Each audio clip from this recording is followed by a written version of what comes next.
Okay, let's unpack this. Picture a singles night, right? Yeah. You've got folks hoping for a spark, maybe find a connection. Sounds like a recipe for, well, at least some mingling. You'd think so. But here's the kicker. This particular event had a grand total of 0 men show up. 0. Wow. Yeah. And the women who made the effort were, understandably not thrilled.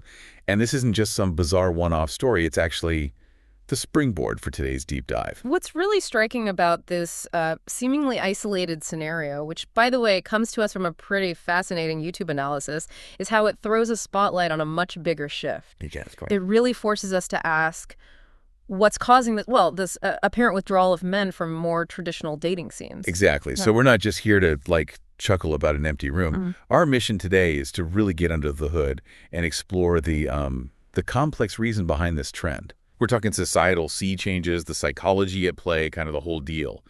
Think of this as your fast track to understanding a pretty significant evolution in how relationships are forming. Yeah. Or maybe not forming in this case. And the analysis we're looking at, it really brings the disappointment of that night to life. These women showed up with genuine hope, actually ready to connect. Yeah. But as the reality of the empty space dawned on them, that hope pretty quickly turned into frustration, even a sense of being disregarded, You could almost feel that wave of disappointment, can't you? They Yeah. put themselves out there, made the effort, and were met with, nothing. Crickets. And the source makes it really clear this isn't just about a missed chance at finding a date. It's kind of a red flag, pointing to some deeper currents in the modern dating landscape. Which leads us straight to the crucial question, why the absence? Why weren't they there? Right. The analysis suggests that men might be avoiding these kinds of events because of a significant pressure to perform. Yeah, it's not just about being present. There's this underlying expectation, maybe unspoken, that they need to meet certain criteria just to be, considered viable dating material. Okay, so it's not enough to just, show up and be yourself anymore. There's this added pressure to be on, maybe always be the initiator, tick off some invisible boxes. Right. It sounds like a constant audition. Precisely. And layering on top of that is this pervasive fear of judgment. The analysis we're looking at touches on how today's dating culture, often amplified by those curated realities we see on social media. Oh, yeah, the highlight reels. Exactly. It sets incredibly high, sometimes really superficial benchmarks. So men might feel like they're walking into a room where everyone already has this idealized picture of who they should be. Think about it. Those curated profiles online, they don't just show the best version. They create this environment of constant comparison. It kind of subtly signals that your average self might not cut it in this hyper-competitive market. That performance anxiety must be huge then. It can be a massive deterrent for actually showing up in person. That's a really insightful point about the comparison thing. It's like everyone's putting their best foot forward all the time online. And that can be intimidating if you feel like your everyday life doesn't quite match that filtered reality. Totally. So for some men, choosing to skip these events becomes a way to sidestep that potential judgment, almost a form of self-protection. That's another key aspect highlighted in the analysis. Avoiding potentially uncomfortable situations where maybe they feel unsure of the unspoken social codes, or they fear they won't fit in. It becomes a way to safeguard their ego, Right. to minimize potential vulnerability. And this fear isn't just surface-level discomfort. For a lot of men, it probably taps into deeper anxieties about their worthiness, their belonging, maybe even activating what psychologists call rejection sensitivity. Okay, now this is where I started to see some real connections forming in the source material. This empty singles event, it's not happening in isolation. Right? Not at all. So how does it link to a broader disconnect in how men and women are navigating modern dating? What does that disconnect actually look like? Well, the analysis really emphasizes that this absence reflects a more fundamental breakdown in communication and a divergence in expectations between men and women when it comes to relationships. So different pages entirely. Pretty much. The frustration voiced by the women in the source, it stems from this perception that men are, for whatever reason, just no longer investing the same effort in making connections. They express a genuine longing, for connection, for love, for simply feeling valued in those interactions. Yeah. And when men seemingly opt out, it fosters this growing sense of isolation and really deepens the chasm between the genders in the dating sphere. So you have one group actively showing up, hoping for that connection and validation, Yeah. while the other appears to be retreating. It's like two people wanting to meet, but consistently missing the intended rendezvous point. That's a good way to put it. And the analysis astutely points out that this isn't necessarily a case of one side being right or wrong. Okay. It suggests that both men and women are grappling with their own sets of insecurities and anxieties in this, like, evolving landscape. But their outward responses are manifesting differently. How so? Women might be actively seeking connection in these, let's say, traditional ways, showing up, while men might be pulling back, perhaps as a shield against uncertainty or fear. That's a really crucial nuance. So it's not necessarily a lack of desire for connection on either side, Probably not. but maybe just different strategies for navigating the perceived risks and anxieties of modern dating. Exactly. Different coping mechanisms, maybe. So if that's the case, what are the potential pathways forward? How do we bridge this divide? The source really underscores the critical need for more open and honest conversations. And perhaps more importantly, a greater willingness on both sides to embrace vulnerability and take relational risks. Taking risks, that's key. Yeah, because if we connect this to the bigger picture, consistently avoiding potentially vulnerable situations, while it might offer that sense of immediate comfort or safety, it ultimately limits the possibilities for forging those meaningful, lasting bonds we all kind of crave. Okay, so this trend of men avoiding these in-person events, it isn't just some quirky anomaly then. No, the analysis connects it to a broader shift. Men seem to be gravitating towards less conventional avenues for meeting people, or maybe even becoming less actively involved in the dating scene altogether. Like dating apps. Exactly. Think about the dominance of dating apps versus the maybe decline in attendance at these more traditional gatherings. Yeah, you hear about that a lot. And the discouragement reported by women about the difficulty of finding partners willing to invest genuine effort. And here, the source really emphasizes emotional presence and commitment. Not just showing up physically. Right. Not just physical presence, upastithi. Relationships, as the analysis reminds us, they thrive on that deeper emotional engagement. And this leads us to consider another significant factor, right? The immense societal pressures that are placed on men. Oh, absolutely. The analysis touches on this, acknowledging the expectation for men to be not only emotionally available, but also financially secure, professionally successful. It's a pretty substantial list of demands, It really is. especially while simultaneously trying to navigate the often murky waters of modern relationships. So in this context, opting out of a singles event could definitely be seen as a way for men to sidestep some of that added pressure. Yeah, just avoid the whole thing. And this increasing expectation for men to perform in dating is absolutely intertwined with our evolving understanding of gender roles and expectations. It's almost like the traditional script, the man pursues, is being rewritten in real time. But the new version is still kind of in draft form, leading to the sense of uncertainty, maybe even paralysis, for some men who aren't sure how to play their part anymore. That's a great way to put it. And the analysis also sheds light on the role of technology in this evolving dynamic. Okay, the apps again. Yeah. Men are increasingly turning to online dating platforms, perhaps seeking a greater sense of control over the process, and maybe a perceived buffer against the immediate vulnerability of face-to-face interactions. There's potentially a sense of lower stakes there, the ability to maintain some emotional distance, avoid that direct in-person rejection. But there's definitely a trade-off there, isn't there? Yeah. You gain the convenience of swiping and messaging, Sure. but you potentially lose out on the richness and, the vulnerability that comes with genuine, real-world connections. Absolutely. The source hints at a potential decline in those crucial social skills that are often honed through in-person interactions, navigating those more nuanced social cues. Yeah, reading the room, basically. Exactly. And circling back to expectations, the analysis revisits how societal pressures and the images we're constantly bombarded with through media often create these unrealistic standards for both men and women. But for men, that underlying fear of being judged as, well, not measuring up to these often unattainable ideals can be a significant reason to avoid entering those initial dating scenarios altogether. It's like the whole dating process can feel like an audition, and if you don't feel like you've got the perfect resume, why even bother showing up? The constant pressure to project an image of confidence, to always have it all together, that's a pretty heavy load to carry. And at the very core of this reluctance, the analysis identifies a really fundamental emotion, the fear of rejection. Ah, okay. That seems key. It seems to be a central thread weaving through many of the factors we've been discussing. So it's not just about potential awkward small talk or, stumbling over your words. No, it's deeper. It's this much deeper fear of being turned down, of not being perceived as good enough. Precisely.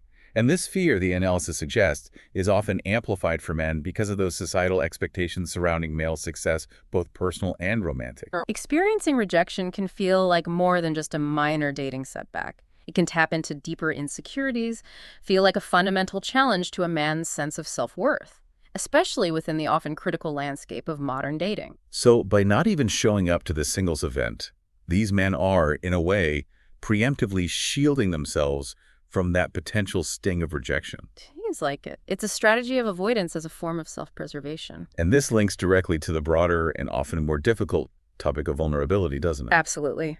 Men are frequently conditioned, often from a young age, to suppress their emotions, right? To avoid appearing weak or needy. The man up thing. Exactly. An event like a singles night inherently requires a degree of emotional risk-taking.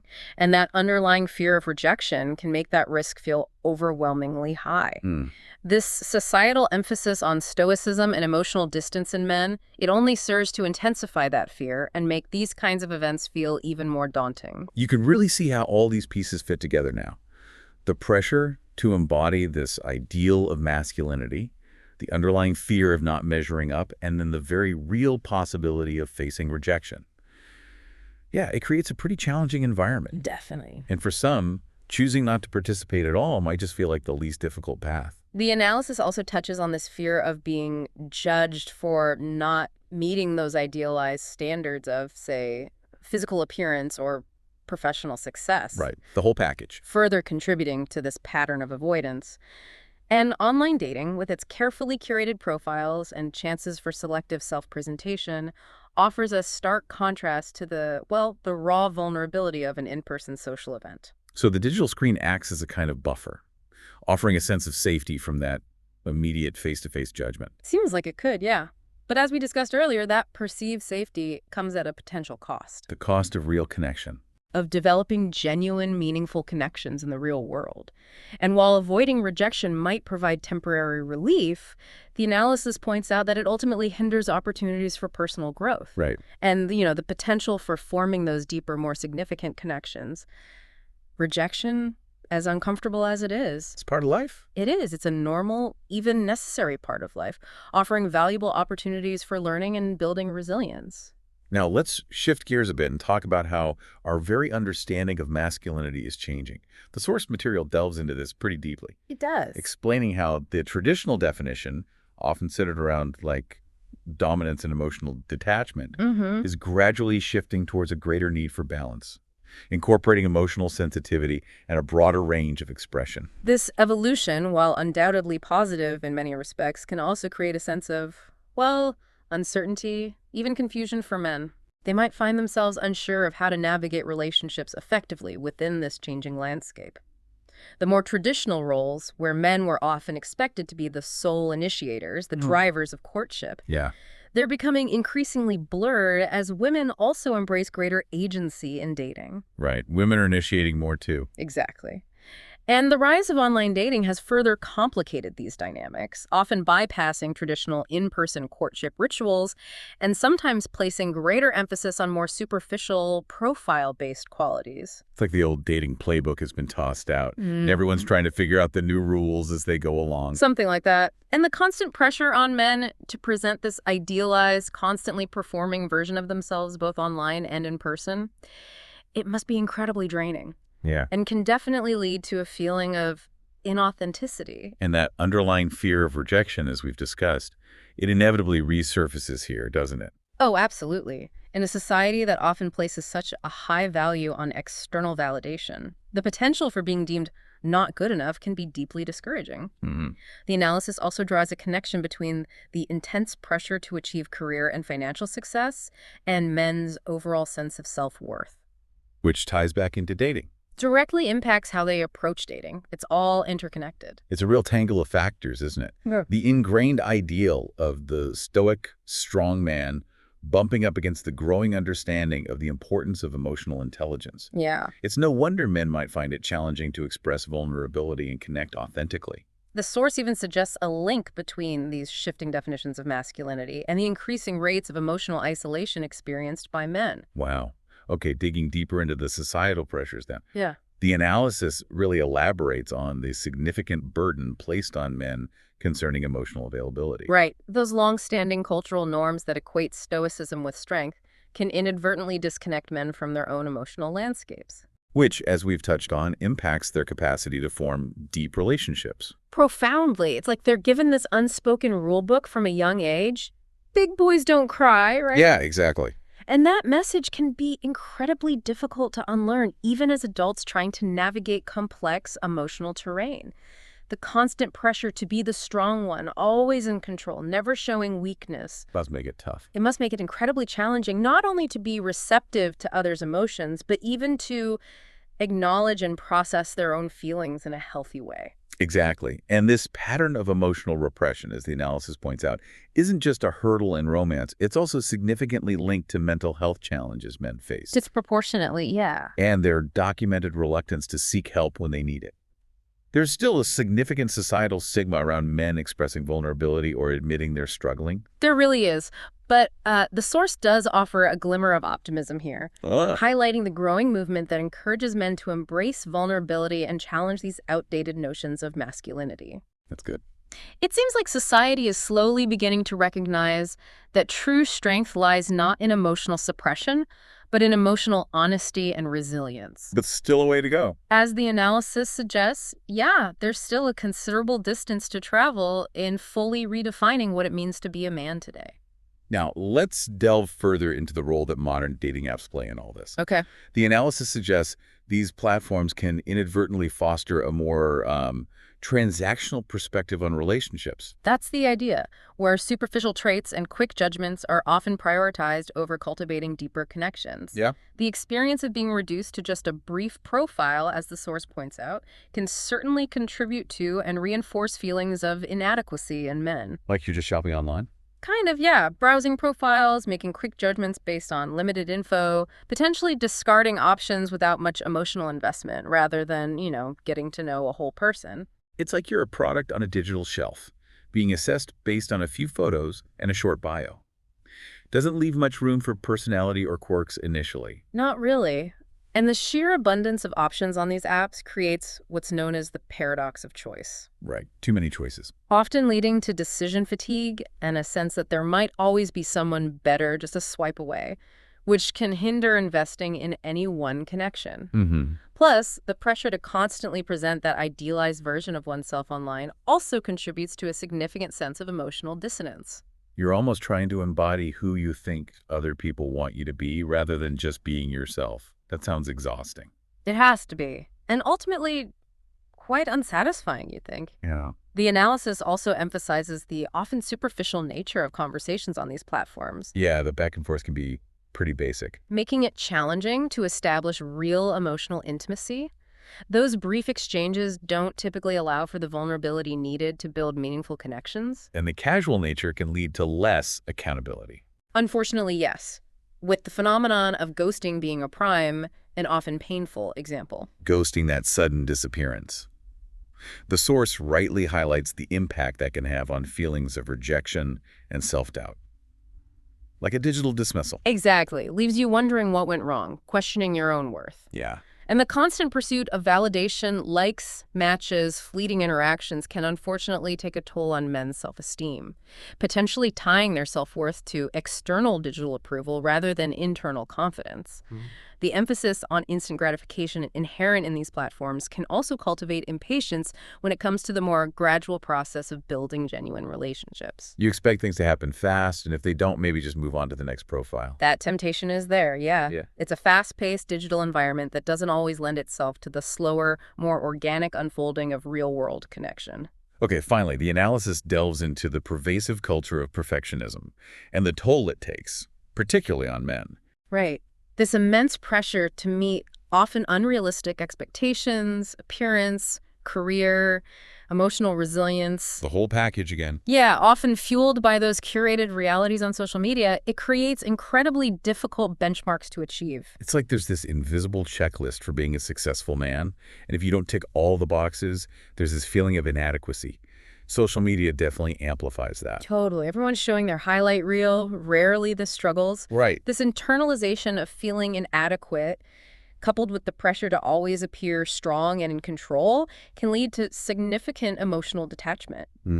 The relentless focus on appearance can overshadow deeper self-worth issues, and the drive for external career success might leave men feeling internally unfulfilled. And that emotional suppression we talked about just isolates them further. Exactly. It hinders their ability to form strong, supportive relationships. Plus, the societal pressure to be fiercely independent, to never need help, Prevents them from reaching out. yeah, it becomes this self-perpetuating cycle. Pressure to be perfect, inevitable failure to always meet those standards, the resulting shame and failure, then further withdrawal and disconnection. It's a tough cycle to break. Very.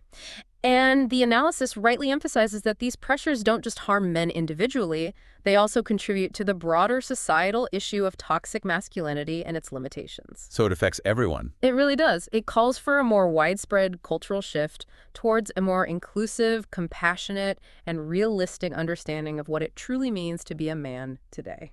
So as we bring this deep dive to a close, it's really clear that the reasons behind men seemingly stepping back from traditional dating settings like our initial sparsely attended singles event are multifaceted, deeply interconnected. Yeah, it's not simple. It's not just one thing. It's a complex interplay of, fear of rejection, significant societal pressures, evolving masculinity, the double-edged sword of technology, and those often unattainable ideals permeating our culture. And the analysis we've explored makes it clear this isn't about assigning blame to one side or the other, right?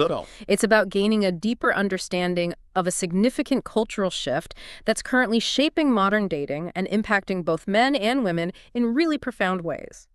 So, here's a final thought for you, the listener, to consider.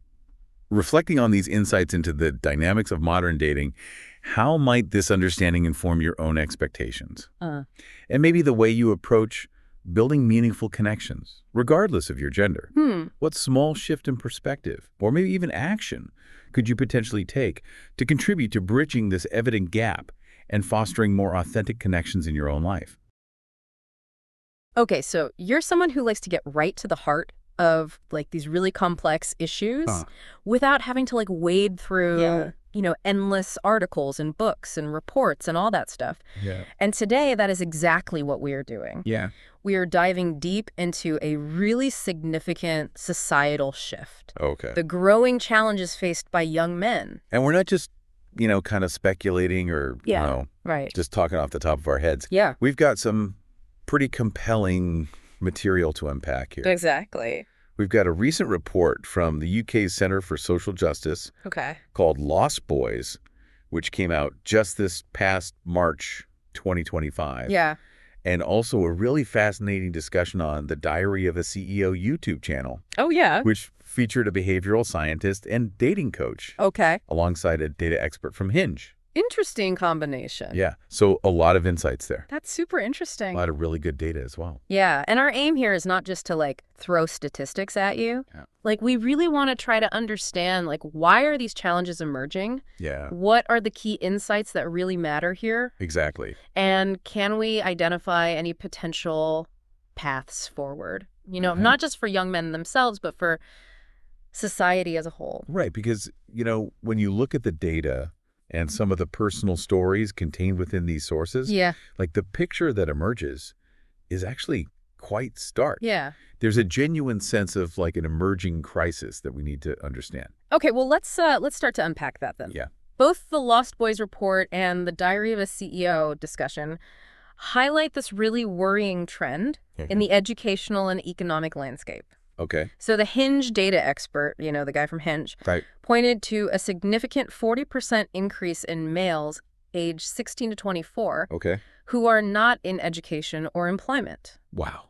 So NEET, as they call them. Yeah. Not in education, employment, or training. Right. And that's in the UK specifically, so that's a huge chunk of young men Yep. who are basically disconnected from both learning and earning. Yeah. And that obviously has huge implications for, building a stable future, Yeah. not just for them, but for society as a whole. Yeah, absolutely. And if we connect this to the bigger picture, Yeah. the Diary of a CEO discussion also touched on this reverse gender gap that's been talked about, Oh, yeah. where young women are now out-earning young men, Okay. particularly those under 30 in urban areas. Yeah. They even showed like a graph illustrating this shift. Yeah, and you'd think initially that's like, a win. Right. Obviously it reflects positive progress for women's financial success. Exactly. But the behavioral scientist on the show raised this really crucial point. Right. Are boys being left behind in this evolving economic landscape? Right. Are they lacking the skills and the opportunities to thrive in the modern job market? Yeah, I think what's really fascinating here is like the evolution of what's considered a valuable skill. Yeah. Right. So we've seen this decline in traditional vocational training. Yeah. Like, what do you mean? Things like, auto mechanics Right. or woodworking, Yeah. which, historically were viable career paths for a lot of men. Right. Those fields have largely been replaced by, areas like computer science, Yeah. which is important, of course. Mm-hmm. But it might not align with like the interests or aptitudes Yeah.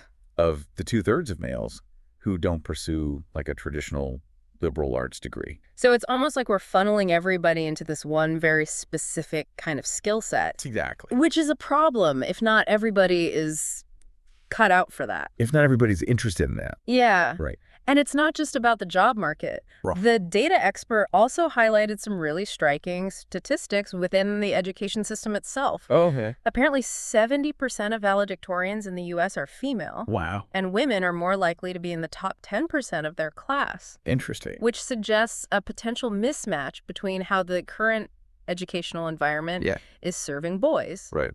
Even though like their SAT scores are on par with young women. Yeah. It definitely raises questions about whether the current like co-ed educational Yeah. model Yeah. adequately serves like the different needs of boys. And then we even heard this anecdote from like an anonymous teacher Oh, yeah. about an increase in disruptive behavior Okay. among young boys, Interesting. which they linked to a potential lack of clear boundaries at home Okay. and unsupervised access to the internet and pornography, Right. which could be distorting their understanding of what's like acceptable behavior. Yeah. And that kind of bleeds into Yeah. another really significant factor that was highlighted in both of our sources, Okay. which is the role of fatherlessness. Right.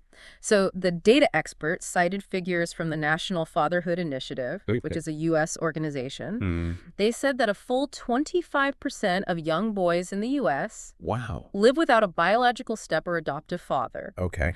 And apparently, the U.S. has the highest rate of children in single-parent households. Globally, yeah. That's a lot. And the mother alone in 92% of those cases. Wow. That's a pretty dramatic shift from 1968, Right. when it was only 11%. And what is it now? 21% in 2020. Wow. So it's almost doubled in, that Yeah. that period. That's a huge shift. Yeah, so that's like a really significant shift in family structure, Yeah. which obviously could have profound implications for young men. Yeah, absolutely. And if we connect this directly to the Lost Boys report, Yeah. it actually points to some very concerning correlations Okay. between the absence of a father figure Right.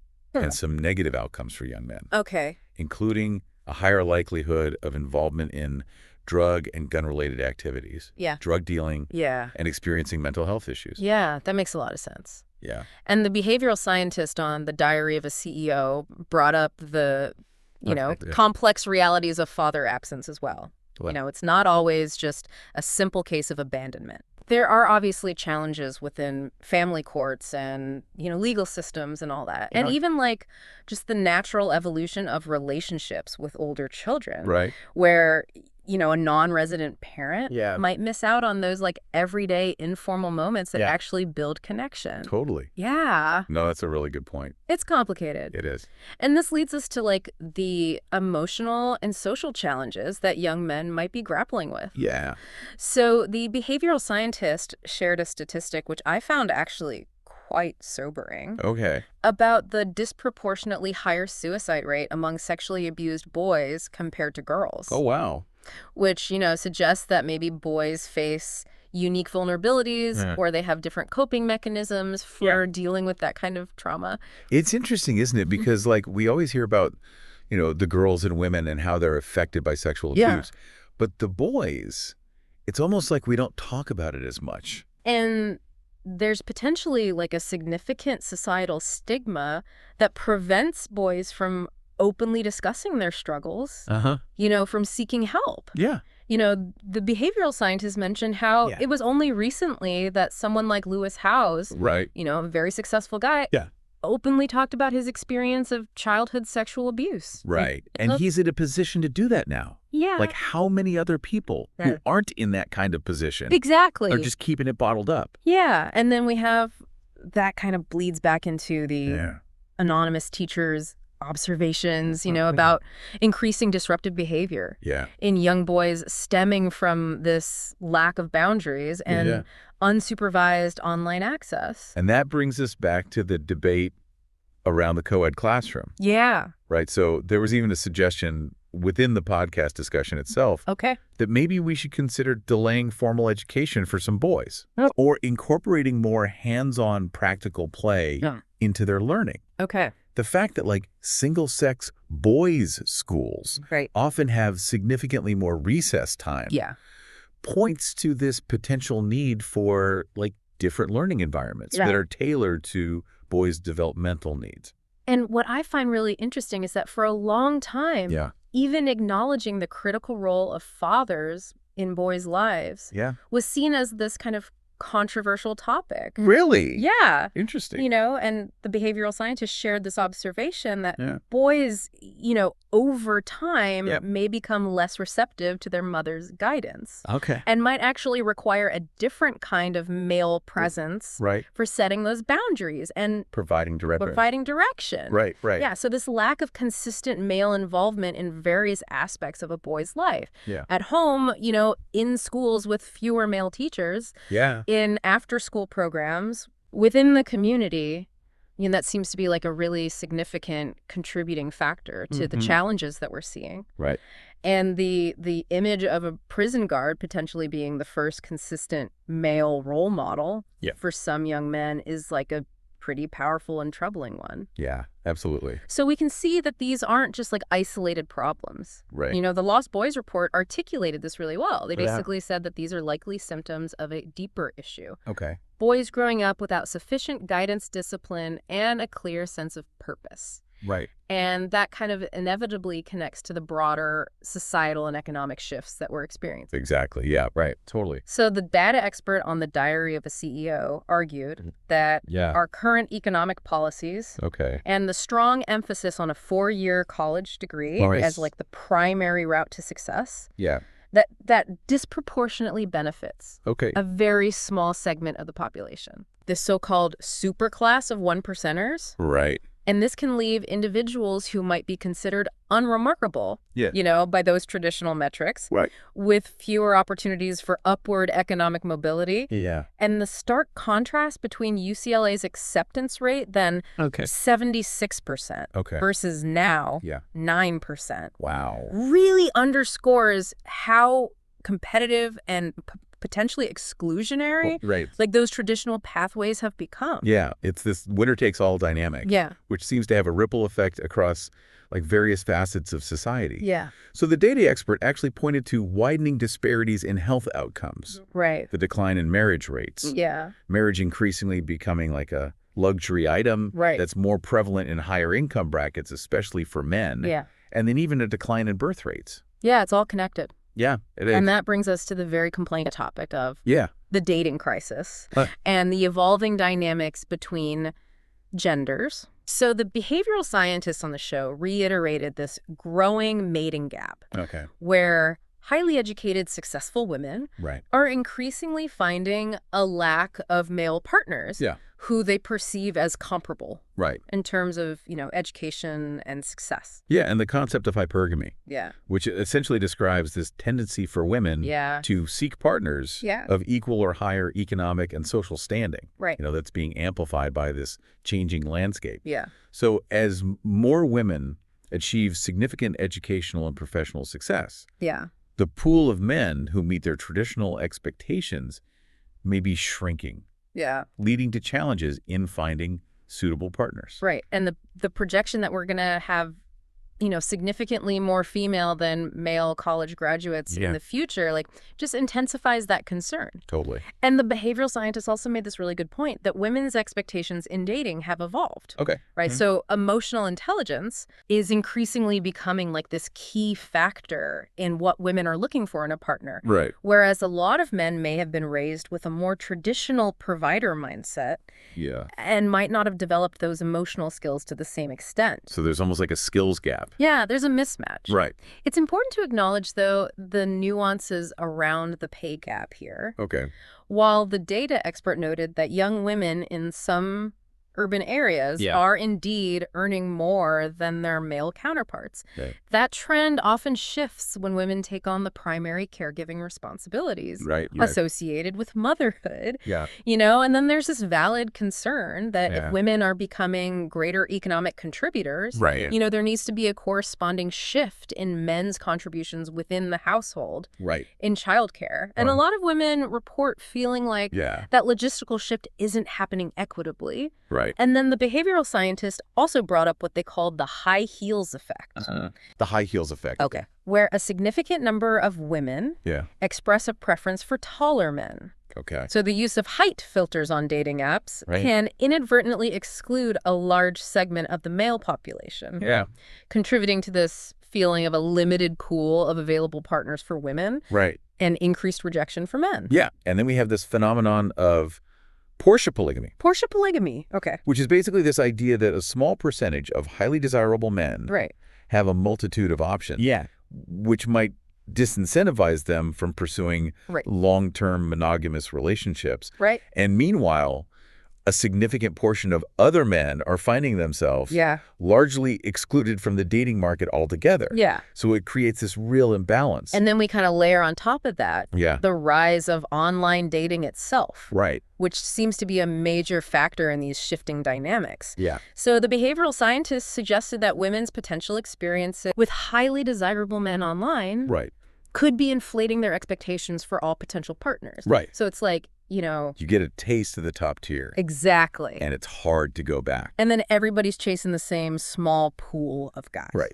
The data expert actually highlighted that tendency for many women on these platforms to gravitate towards the same limited pool of highly rated men. Right. Which leads to widespread frustration and rejection for the majority of male users. And then they shared that statistic about an average attractiveness man on Tinder needing around 1,000 swipes. Wow. Just to get one coffee date. That's rough. So you can see how that would lead to men like opting out. Yeah, absolutely. Of traditional societal engagement. Yeah, so that's where we see the neat statistics in the UK coming into play. Right. Some men might turn to like online validation. Yeah. Through avenues like pornography, Reddit communities, or what are known as like red-pilled communities. Yeah, so these are like online groups. Okay. With specific, often critical perspectives on like gender and society. Yeah, so they kind of go down this rabbit hole. Right, and the behavioral scientist rightly expressed concern. Yeah. About the emergence of figures like Andrew Tate. Right. Who in the absence of positive role models can unfortunately become problematic father figures for some young men. Yeah, and then there was this really concerning statistic that was shared that a man who hasn't lived with or married someone by the age of 30 has like a significantly higher likelihood of experiencing substance abuse. Oh, wow. So you can really see how important like social connection and intimacy are for men's well-being. Right. And then you layer on top of that. Yeah. The data expert also raised this really crucial question. Okay. Where can men even demonstrate a sense of excellence or value in a society where we have fewer traditional avenues for this? Right. Like long-term employment in a single company, active involvement in community organizations, even religious institutions where these social bonds were historically formed. Like those things are all in decline. We're also seeing this increasing political polarization between genders. Yeah. So on average, women are leaning more liberal and, for the first time in history, more men than women attending church. Wow. In some regions. That is fascinating. And the behavioral scientist highlighted some key dating paradoxes. Dating paradoxes. I Yeah. like that term. That really encapsulate like the challenges of Yeah. navigating modern relationships. Yeah. Tell me about those. Okay, so the first one Yeah. is that while women are increasingly becoming like economic providers, Yeah. they still often desire emotional support from men Right. who may not have been raised with the skills or like the societal permission Yeah. to readily offer it. Yeah, that's interesting. It's like Yeah. they're expected to be the provider, but also like the emotionally in tune. Exactly. And then the second paradox Yeah. is this idea that while there's a call for men to be more open and vulnerable, Right. there can still be a societal discomfort or even shaming Yeah. when men actually do express vulnerability. Yeah. So it's like this double bind. It's like damned if you do, damned if you don't. Exactly. Yeah. There was a quote that they shared that I thought was really interesting. Okay. They said that a woman would rather see me die on the white horse than fall off of it. Wow. And I think that really illustrates like the pressure Right. for men to always project this strength. Yeah. Interesting. And then the third key paradox is that while many women express this desire for men to take initiative and lead, Yeah. there's also this increased sense of fear and the potential for public shaming Oh, right. Yeah. in like the Me Too era, compounded by like online dater shaming. That's our shaming Yeah. where negative experiences are shared so widely. Exactly. So it creates this real tension for men Yeah. who are trying to navigate romantic interactions. That's super fascinating. Yeah, it's tricky. So given all these complex, interconnected challenges, Right. the big question is, where do we go from here? Yeah, what are the solutions? Yeah, what are some potential solutions and positive steps forward? Okay, so the behavioral scientist really emphasized Yeah. the urgent need to forge a new definition of modern masculinity, Okay. one that embraces both traditional strengths like responsibility and provision, Right. alongside essential qualities like emotional intelligence and empathy. Okay, so it's kind of like a both and. Exactly. Yeah. And the idea of men's groups was highlighted Okay. as a really promising potential solution. Interesting. So these groups can provide a safe and supportive masculine space Yeah. for emotional expression, mutual accountability, Okay. and peer-to-peer advice on navigating these challenges. Yeah, I like that. And they gave this really interesting example of a magician's men's group. A magician's men's group. Yeah. And it had this really structured approach, using Post-it notes focused discussion and an emphasis on accountability. Okay. It was a really interesting model. Yeah. I mean, I've heard a lot about men's groups. Yeah. And I think, I'm always a little bit wary of them. Yeah. But, if they're done well, Yeah. they can be really powerful. And I think what was interesting was the observation that men in these groups sometimes need to consciously work on being less focused on humor Oh, that's interesting. to facilitate deeper, more meaningful conversations. Yeah, like not using humor as like a defense mechanism. Exactly. Yeah. And the behavioral scientists also acknowledged the significant amount of emotional labor that women often contribute in relationships, Yeah. sometimes feeling as though they are raising their male partners Right. in certain aspects of emotional maturity. Right. So they end up having to do all the emotional heavy lifting. Right. And then the detrimental impact of pornography was also discussed. Yeah, that's a big one. With like the staggering statistic about its massive share of internet traffic. Yeah. Its potential to negatively influence perceptions of relationships, Right. diminish the desire for real-life connection, and hinder the development of crucial social skills. Yeah, it's a serious concern. Yeah, and the emergence of like no-fap communities suggests a growing awareness. No FAP, like Yeah. abstaining from. Exactly. Yeah. And then the discussion also kind of went into Yeah. the potential negative consequences of increasingly sophisticated AI companions and sex robots Right. on like the fundamental human desire for real intimate relationships. That's an interesting one. Yeah. So if artificial connections can seemingly fulfill certain needs, Right. what impact will that have on the motivation to navigate Right. the complexities of genuine human connection? Right. And then they talked about the importance of developing rejection resilience. Rejection resilience. Yeah. Yeah. Like the ability to cope with and learn from setbacks, Right. which, may be less developed in younger generations Yeah. due to, various factors. Like what? The social isolation of the pandemic? Oh, right. a societal tendency to maybe shield young people from failure. Okay.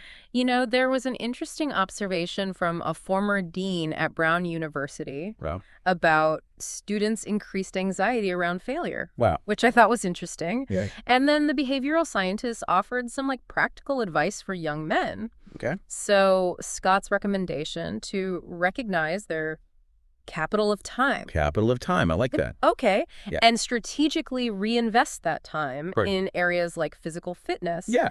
Recognizing strength as a foundational aspect of masculinity, Right. developing financial literacy and a career plan, Uh-huh. and actively practicing kindness. Those are all good ones. Those were his big ones. Yeah, solid advice. Yeah, and then Logan built on that, Okay. emphasizing the importance of cultivating personal passions, Yeah. adopting a growth mindset focused on continuous self-improvement, Right. and consciously prioritizing effort in their relationships. Things like remembering important details and planning thoughtful dates. Oh, that's good. Yeah, and his point that men can often be better than 90% of the competition Wow. just by consistently doing the basic things well Right. is like an encouraging and actionable message. I love that. I like that too. Yeah. And then I really appreciated Logan's clothing in the closet analogy. The clothing in the closet. Okay. What was that? Yeah, so instead of solely focusing on Yeah. creating a checklist of desired qualities in a partner, Right. he encouraged individuals to reflect on the clothes, Yeah. like the personal qualities that they themselves possess, Yeah. and whether they are the kind of person that someone else would actively choose. I see. So it's like kind of flipping the script. Yeah. It shifts the focus to self-awareness and personal development. Exactly. I like that. Yeah, me too. Yeah. And then the discussion also touched on like the unique struggles faced by successful women in the dating world, Oh. whether it's encountering intimidation from some men. Or making the conscious choice to pursue single motherhood, Okay.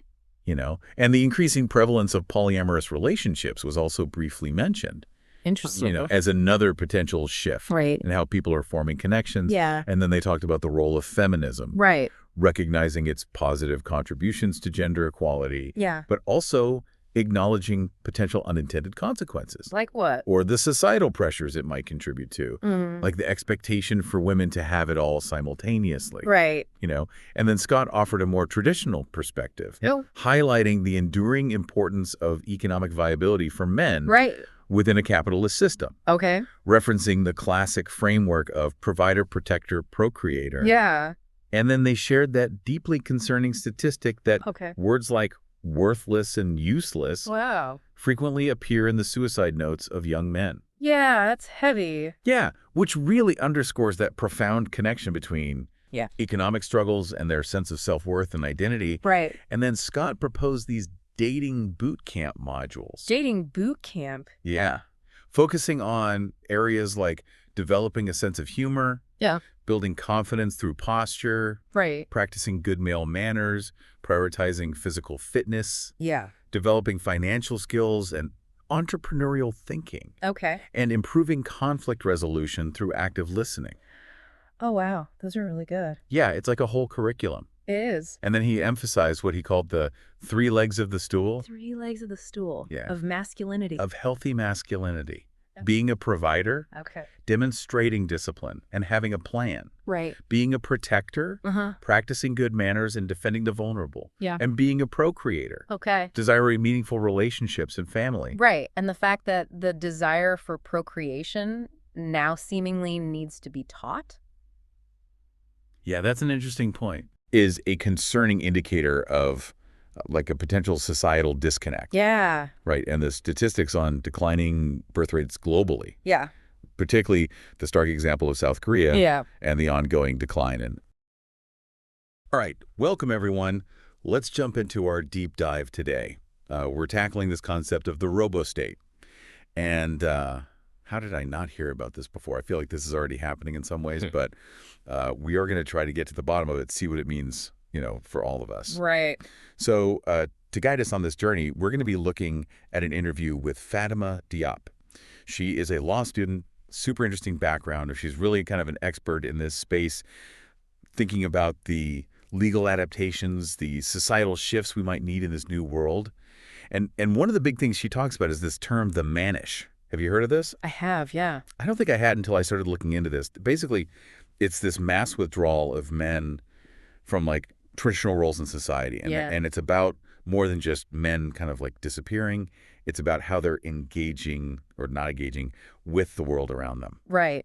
Yeah, and it's fascinating to see how Fatima traces this back to stuff that was happening online, even in the mid-2010s, like Gamergate. Remember that? Yeah, vaguely. I wasn't super online back then. Yeah, there was a lot of tension, like, between men and women, especially in those spaces that had always been, like, predominantly male, gaming, tech, things like that.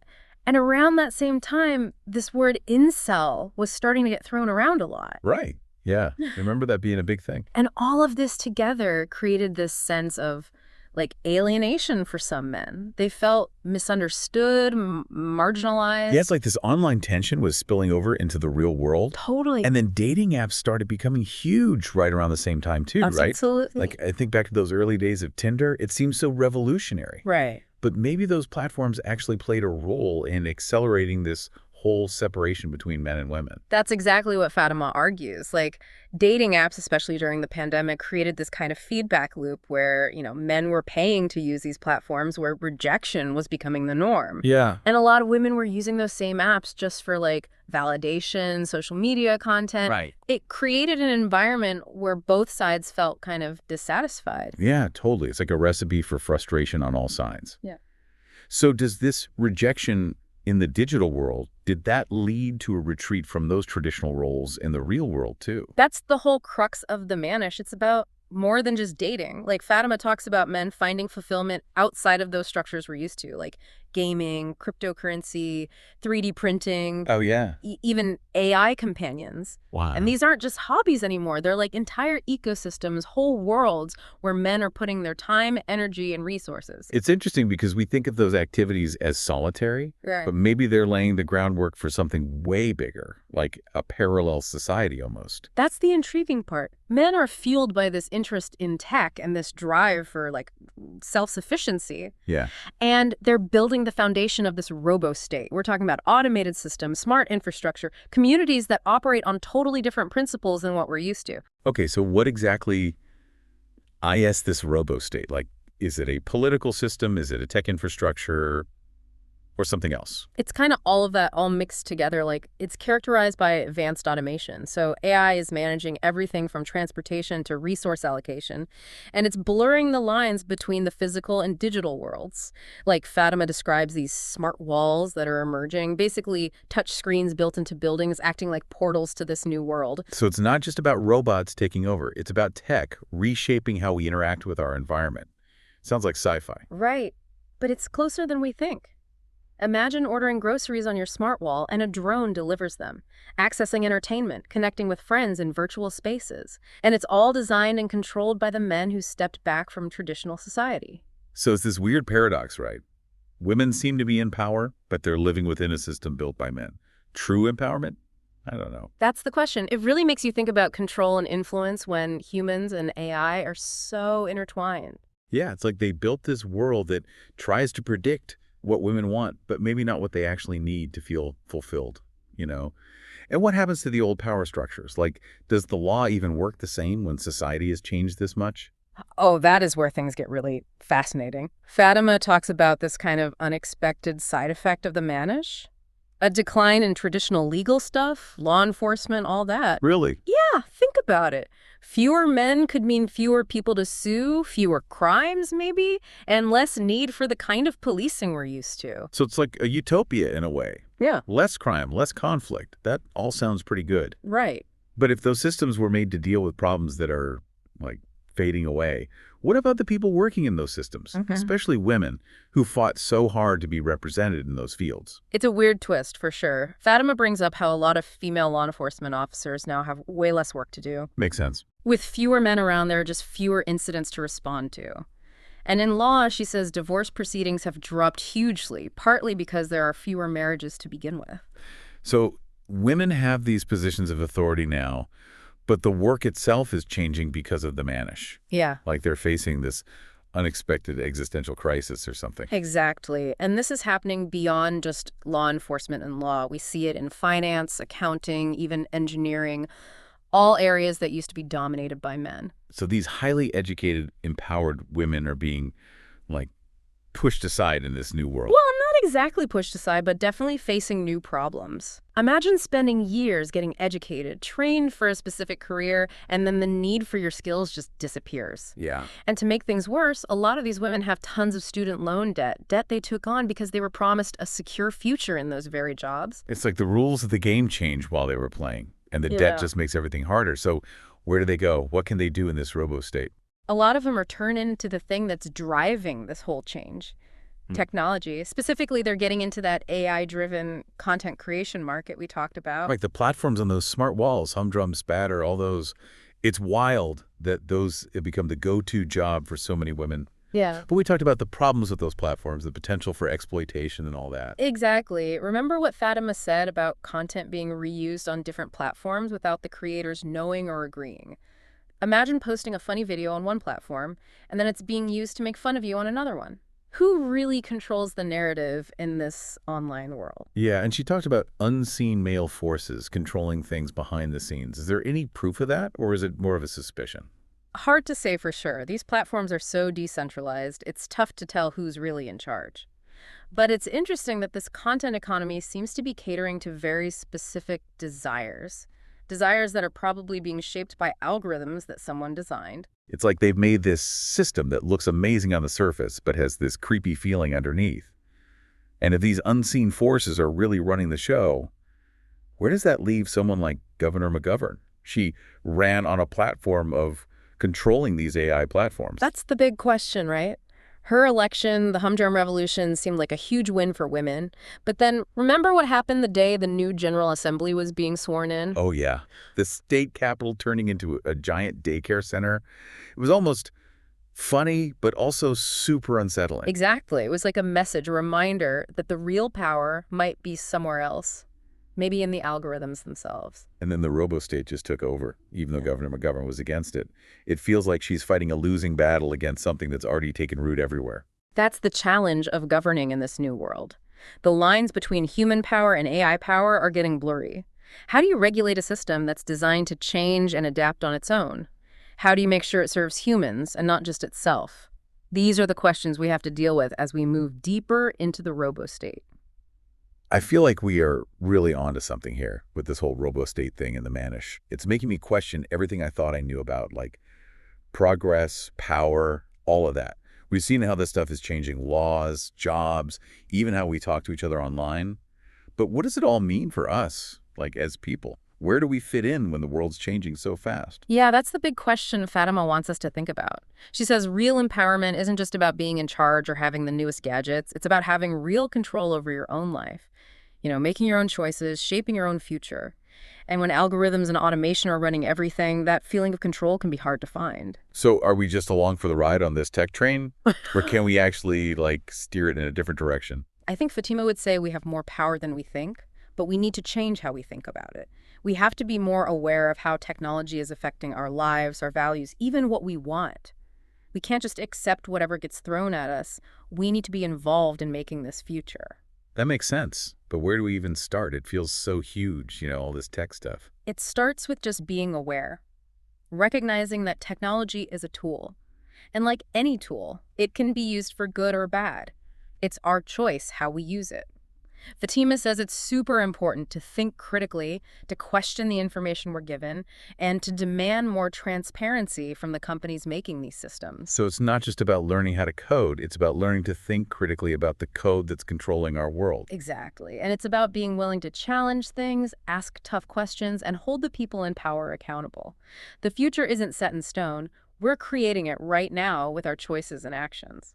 That's actually pretty encouraging. It's easy to feel helpless with all this crazy tech stuff happening, but maybe we do have more control than we realize. I think so. And it takes us back to that question you asked earlier. If men built this world that seems to give women what they want, but women still feel empty, what does that tell us about what power and progress really are? It makes you think that real happiness doesn't come from just getting what you want on a surface level. It's about having the freedom to decide what you want and being able to go after it in a way that matches your values. That's a really deep point, and it makes us rethink what's really important to us, both as individuals and as a society. In our rush to move forward, have we maybe lost sight of something crucial? something that technology can't give us. Maybe those things you can't really touch. Human connection, purpose, a sense of belonging. Technology can't just create those things. Maybe that's the real lesson of the RoboState. It reminds us that true progress isn't just about fancy new tech. It's about building a world where that tech helps us become more human, not less. That's a really powerful idea to wrap things up with. Thanks for taking us on this deep dive. It's been, mind-blowing. It's been great talking about this. And to everyone listening, remember, the future isn't decided yet. We all get to shape it in a way that reflects our values and what we want to see. Keep exploring, keep asking questions, and keep working to build a world we can all be proud of. Welcome to the Deep Dive. Today, we're diving into the story of Emily Kerr. She's sometimes called the Crypto Princess. Yeah, and our source is basically this YouTube video transcript. It's from RoboState's Ask Her Majesty series. Right. And our mission here is, well, to unpack her journey. It's about student debt, looking for connection, and finding empowerment. Through tech, actually. We'll look at the challenges she faced at the start, this unique solution she found, and how things really changed for her afterwards. It's quite the transformation. The source is Ask Her Majesty, #0013, Emily Karga, Crypto Princess. Pretty specific. Yep, that's the one. And for you listening, if you value, getting knowledge efficiently, those aha moments, Emily's story is, well, it's fascinating. It really shows how someone tackled some big challenges with ingenuity, a shift in perspective. Yeah, it's that intersection, isn't it? Personal struggles, tech solutions, and self-discovery. So let's jump in. What was Emily's situation like at the beginning? Okay, so the transcript paints this picture. He's at Ohio State University, studying women's studies. Okay. And she's working, too, at a coffee shop, the Bucky Bean. Right, trying to make ends meet. Exactly. And Yeah. feeling that weight, Looming student debt. That's a big one. Huge. And it wasn't just financial stress. No, she was also yearning for companionship, feeling that need for connection. That makes sense. Very relatable. And did you try to find that connection? The transcript mentions Stud Seeker. It does. She apparently considered it, maybe for both companionship and maybe some financial help, too. But she hesitated. Yeah, what's interesting is the transcript points to her insecurities about her weight, fear of rejection. It shows those emotional hurdles. That vulnerability, yeah. So she didn't go with Stud Seeker. No, it seems based on friends' experiences, she tried something called Humdrum, hoping it might be, I guess, a more inclusive space. Okay, Humdrum. And how did that turn out for her? Not great, according to the transcript. Disappointment. She ran into guys who were either superficial or, kind of surprisingly, self-righteous. Self-righteous. Yeah. Interesting. Yeah. And the result was she felt objectified, felt used. Pretty rough when you're actually trying to connect. Definitely. A real letdown. So is this where things start to shift? Exactly. It's right around this point, this disappointment, that her focus changes. She stumbles upon something called Minor 29er. Minor 29er. Okay, what is that? It's described as a smart crypto program, specifically designed, it seems, to help deal with student debt. Ah, okay. So less about dating, more about the debt problem. Precisely. Her attention pivots. Instead of focusing mainly on finding a partner, she's looking at this potential fix for her financial stress. The idea of something tangible must have been really appealing, a concrete way to tackle the debt. Totally. It suggests that shift, Sure. right? From maybe seeking external validation towards finding a practical solution for a big personal issue. So Minor 29er offered this innovative approach using crypto. Yeah, leveraging cryptocurrency mining specifically to chip away at student loans, directly contribute to paying them off. That sounds pretty novel. It is. And that proactive part seems key. She wasn't just waiting. She found this tool, this mechanism to actively fight her debt. And that gave her a sense of hope, empowerment. That's what the transcript suggests, moving from feeling maybe overwhelmed to feeling like she had some control, some agency. Okay, so what were the actual features? What made Minor 29er seem like a real option for her? Well, it mentioned specialized smart coins. These weren't just any crypto. They were apparently designed for student debt relief. Specific coins for debt. And one really interesting bit was this idea of coins that could somehow facilitate transferring health insurance payments towards paying down student debt. Wait, linking health insurance payments to student debt? How would that even work? The transcript doesn't detail the exact mechanics, but the concept itself is quite integrated, isn't it? Looking at finances more holistically. Yeah, that's definitely thinking outside the box. Not just the loan itself. Was there anything else? Yes, another aspect she was apparently excited about was a fitness component. Fitness. How does that connect to crypto and debt? The idea was you could earn these smart coins by doing fitness activities, and then use those earned coins to reduce the debt. Okay, so getting fit actually helps pay off your loans in this system. Right. She saw it as a path to, well, empowerment on multiple levels, financial and physical well-being, sort of holistic self-improvement. That's quite a package. Now, it wasn't just the tech, was it? The transcript mentions a community aspect, too. Very much so. That seemed really important. She found camaraderie, support within the minor 29er community, other students facing similar money challenges. That shared experience must have been powerful. Incredibly. And what's also really noteworthy is how her perspective started to change about the people in that community. Ah, okay. Tell me about that. Her ideas about companionship started evolving. Seems so. The transcript notes that, well, many of the men on the platform maybe didn't fit conventional attractive standards. Okay. But they had other qualities. Ambition, often in STEM fields, science, tech, engineering, math, and empathy. Different priorities. Exactly. Plus, she noticed a good number of them were already debt-free. They were investing, focusing on their futures. So a different vibe compared to her experiences on Humdrum. Completely different. And it seems she started to value those qualities more. Shared goals, mutual support, ambition, maybe over just superficial attributes. So a realization that connection could be built on something more substantial? Yeah, shared experiences, working towards similar goals. And the transcript kind of hints at some self-awareness kicking in, too. So. Like maybe realizing her previous standards for a partner were, well, maybe a bit unrealistic. Especially given her own struggles, her self-esteem issues around weight. A reality check almost? Kind of. Aligning what she was looking for with her own reality. Embracing connecting with people in this smart crypto community who shared her values, her aspirations. Wow. So this whole experience, the tech, the community, the perspective shift, it sounds like it led to a really big decision for her. It absolutely did. Huge. She recognized the potential, right? Technology, education, and she decided to pivot. Pivot up. She decided to change her major, move away from women's studies, and pursue a career in a STEM field. Whoa. That is a major shift. Massive. It represents this fundamental move towards, personal growth, aiming for financial stability, wanting to make an impact in a different way. And she felt supported in making that change. The transcript suggests the smart crypto community gave her a renewed sense of purpose, optimism. Like she wasn't alone in this new direction. Okay, that covers her journey, her transformation. But the transcript also mentions this specific segment in the video, accountability hurdles.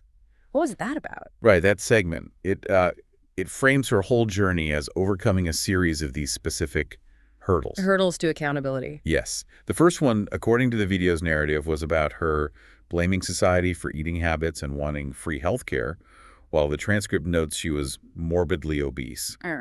The video says she cleared this hurdle. Okay, so the video presents it as overcoming that viewpoint. What was the next hurdle? Second hurdle was tagged as blaming the patriarchy, which the video connects to her women's studies background. Again, the suggestion is she moved past this. Got it. And the third? Third was blaming her socioeconomic status. The video argues against this by describing her upbringing as reasonably affluent middle class. She supposedly cleared that one too. It definitely sounds like a very specific framing device in the video. What were the last couple of hurdles mentioned? The fourth was framed as blaming her family, who apparently had, quote, nothing but reasonable expectations. And the final, fifth hurdle was blaming everyone but herself. And the conclusion of that segment? The video concludes she achieved full accountability.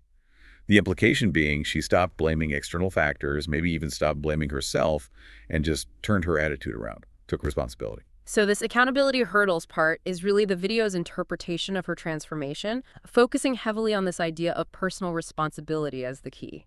That's precisely the lens that specific part of the source material uses to explain her journey and the changes she made. It's one interpretation. Okay. So bringing it all together then, if we distill the key takeaways from Emily's story based on this transcript, what stands out?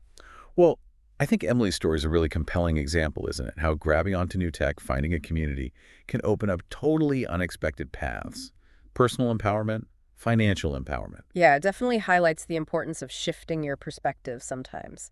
Questioning assumptions about, success or connection. And taking proactive steps. That seems crucial. Now, that accountability hurdles segment, it does bring up that theme of personal responsibility and overcoming challenges, even if the framing is quite pointed. It certainly adds a layer to think about. And for you listening, what parts of Emily's journey jump out at you? Have you ever had one of those big perspective shifts? One that led you somewhere unexpected, but ultimately good? And how do you see tech playing a role? Can it help address personal challenges, maybe in ways we don't immediately think of? Good questions. Which leads to maybe a final thought to leave you with.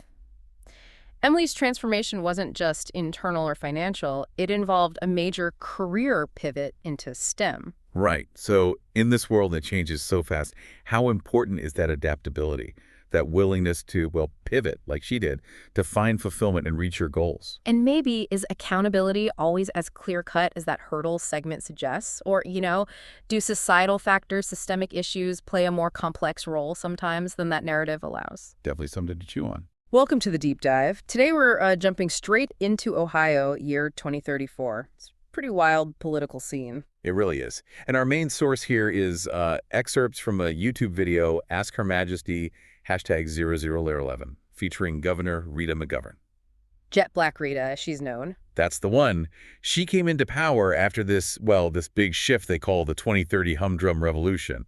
Seems social media was the main driver. Right, and it led to something pretty unique, a total female takeover of the state government. Exactly. A complete shift in leadership. But it's not all straightforward. There's this mystery, this thing called the Manish. What exactly are we talking about there? Well, the Manish refers to this noticeable trend of men basically vanishing from the economy, from professional jobs across Ohio. Suddenly they're just less present. Vanishing. Okay, and McGovern has an explanation. Oh, she definitely does. She's blaming something called Karen squads and also fraud, like fake dating and job apps. Okay, Karen squads. And how does she connect that to the bigger picture?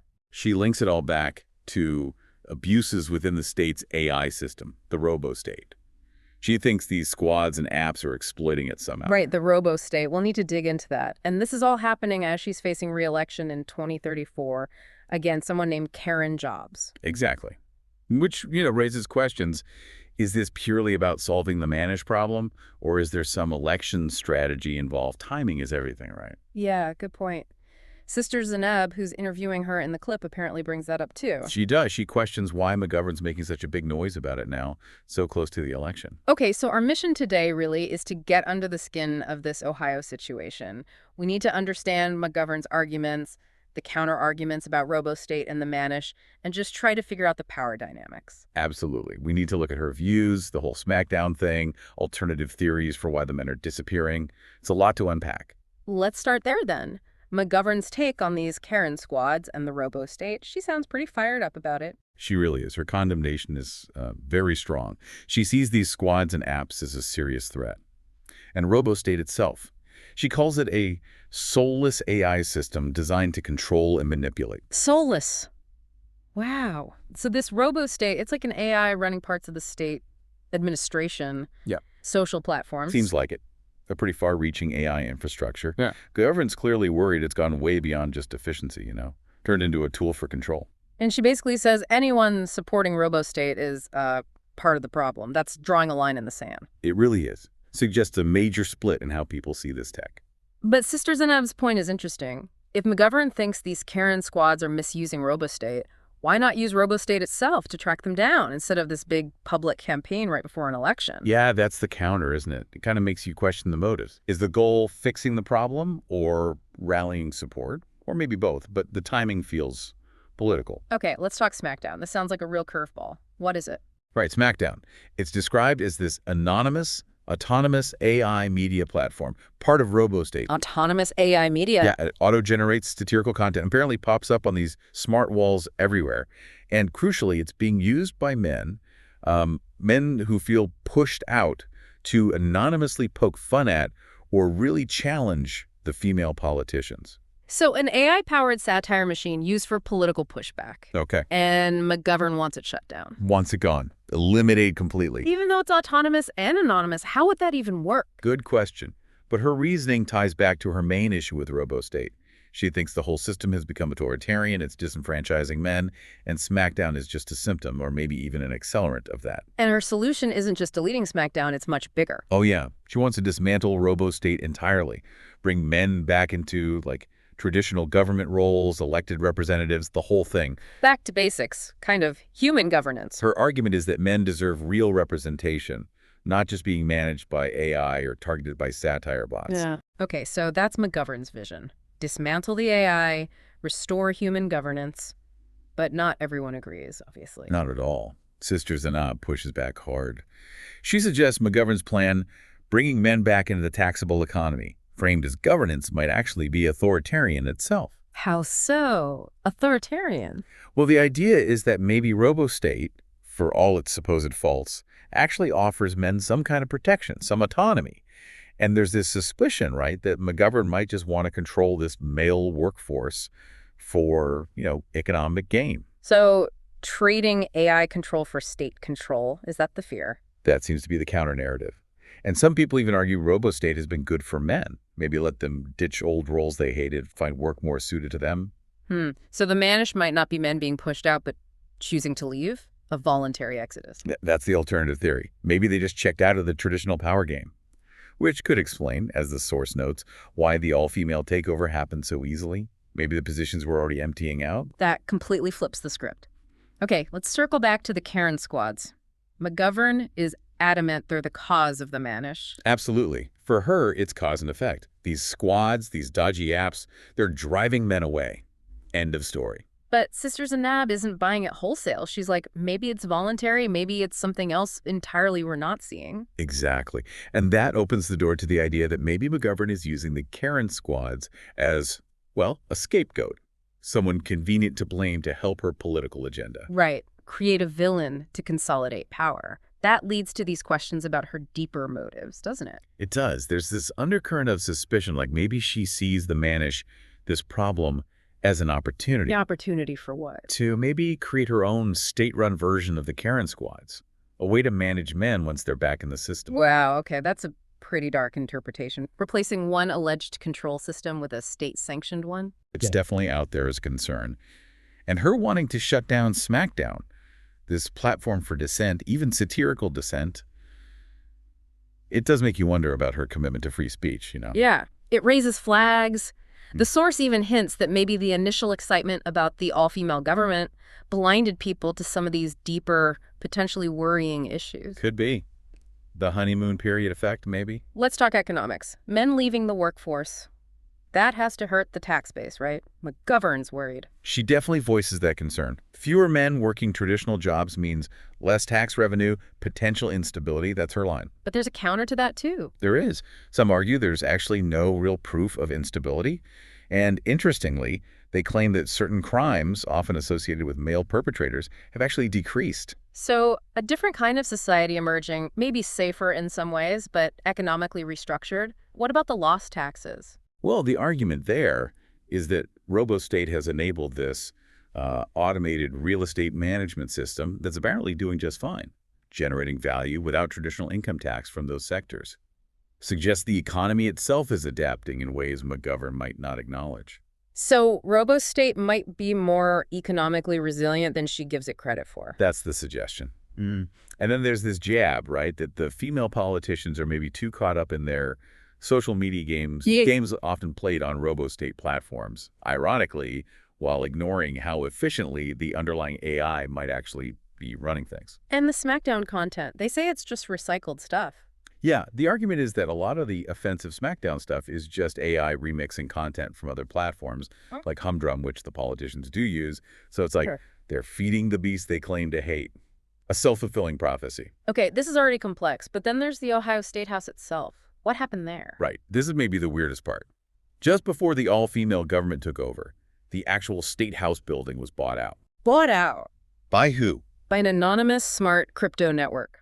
And then they automated the building. Automated the State House. Like robots running the place. Seems like it. And apparently they built a daycare center and an amusement park inside. An amusement park in the State House. Okay. And this happened right before the female takeover. The timing. The timing is, again, incredibly suspicious. What kind of power does an anonymous crypto network have to just buy and automate the seat of government? It's baffling. And let me guess, fingers are pointed at McGovern? Of course, the accusation is maybe she somehow orchestrated it. Like, give women the power they wanted, but then pull the rug out with this automated, slightly humiliating setup. That sounds incredibly Machiavellian. Does she deny it? Strongly. She says it just proves her point about lack of transparency, about unaccountable forces manipulating things. She frames it as more evidence against systems like RoboState, not something she engineered. She maintains the mannish in this automation are just consequences of disruptive tech running wild. That's her position. Not a deliberate plot, just the chaotic fallout of unchecked technology. Okay, so all this chaos, all these accusations, it leads up to a debate between McGovern and her opponent, Karen Jobs, moderated by Sister Zanab. Yep. And Karen Jobs, who's CEO of the company behind Humdrum, SmackDown, all those platforms. Jobs Coder Works. Right. She's apparently surging in popularity, even leading in the polls. Seems the company's platforms give her a huge advantage. Makes sense. If you control the platforms where people talk politics. So, McGovern's trailing someone who embodies the very tech she's fighting against. What's her strategy for this debate? Well, she plans to speak directly to the people who feel left behind or confused by everything that's happening. Try to draw a sharp contrast between her vision and Karen Jobs' vision. How's she going to do that? By painting Jobs' platforms, Humdrum, SmackDown, etc., as tools of manipulation, things that divide Ohioans, she wants to position herself as the defender of human dignity, real jobs, and genuine progress. So the human touch versus the algorithm. Essentially, she's going on the attack, planning to expose Jobs as a manipulator profiting from the chaos, while she offers a return to more grounded, human-led governance. Wow. Okay, so boiling it all down.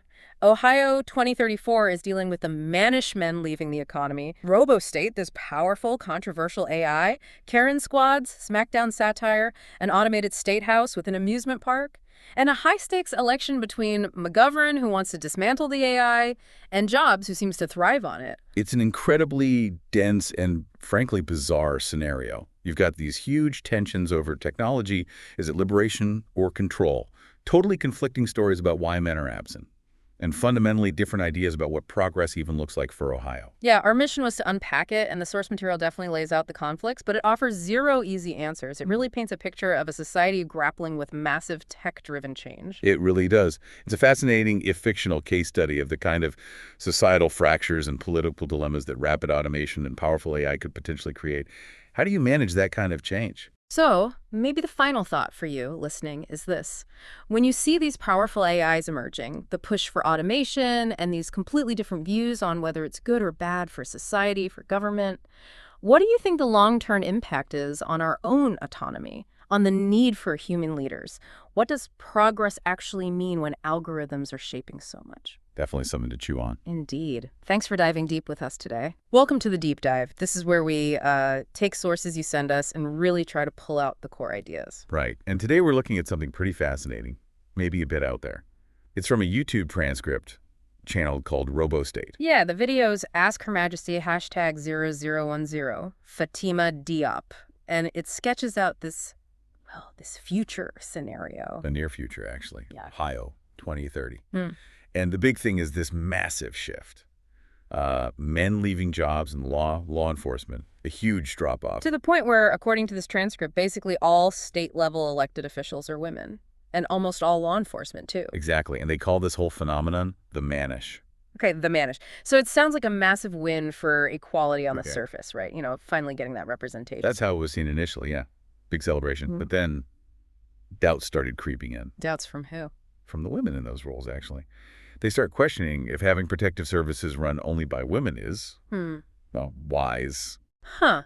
And there's this other angle, too, isn't there? Like, maybe this wasn't a victory women fought for and won, but something men conceded. Yeah, the transcript floats this idea of a pick victory. Like, maybe guys just got tired of the whole struggle and stepped back deliberately. Okay, that's a twist.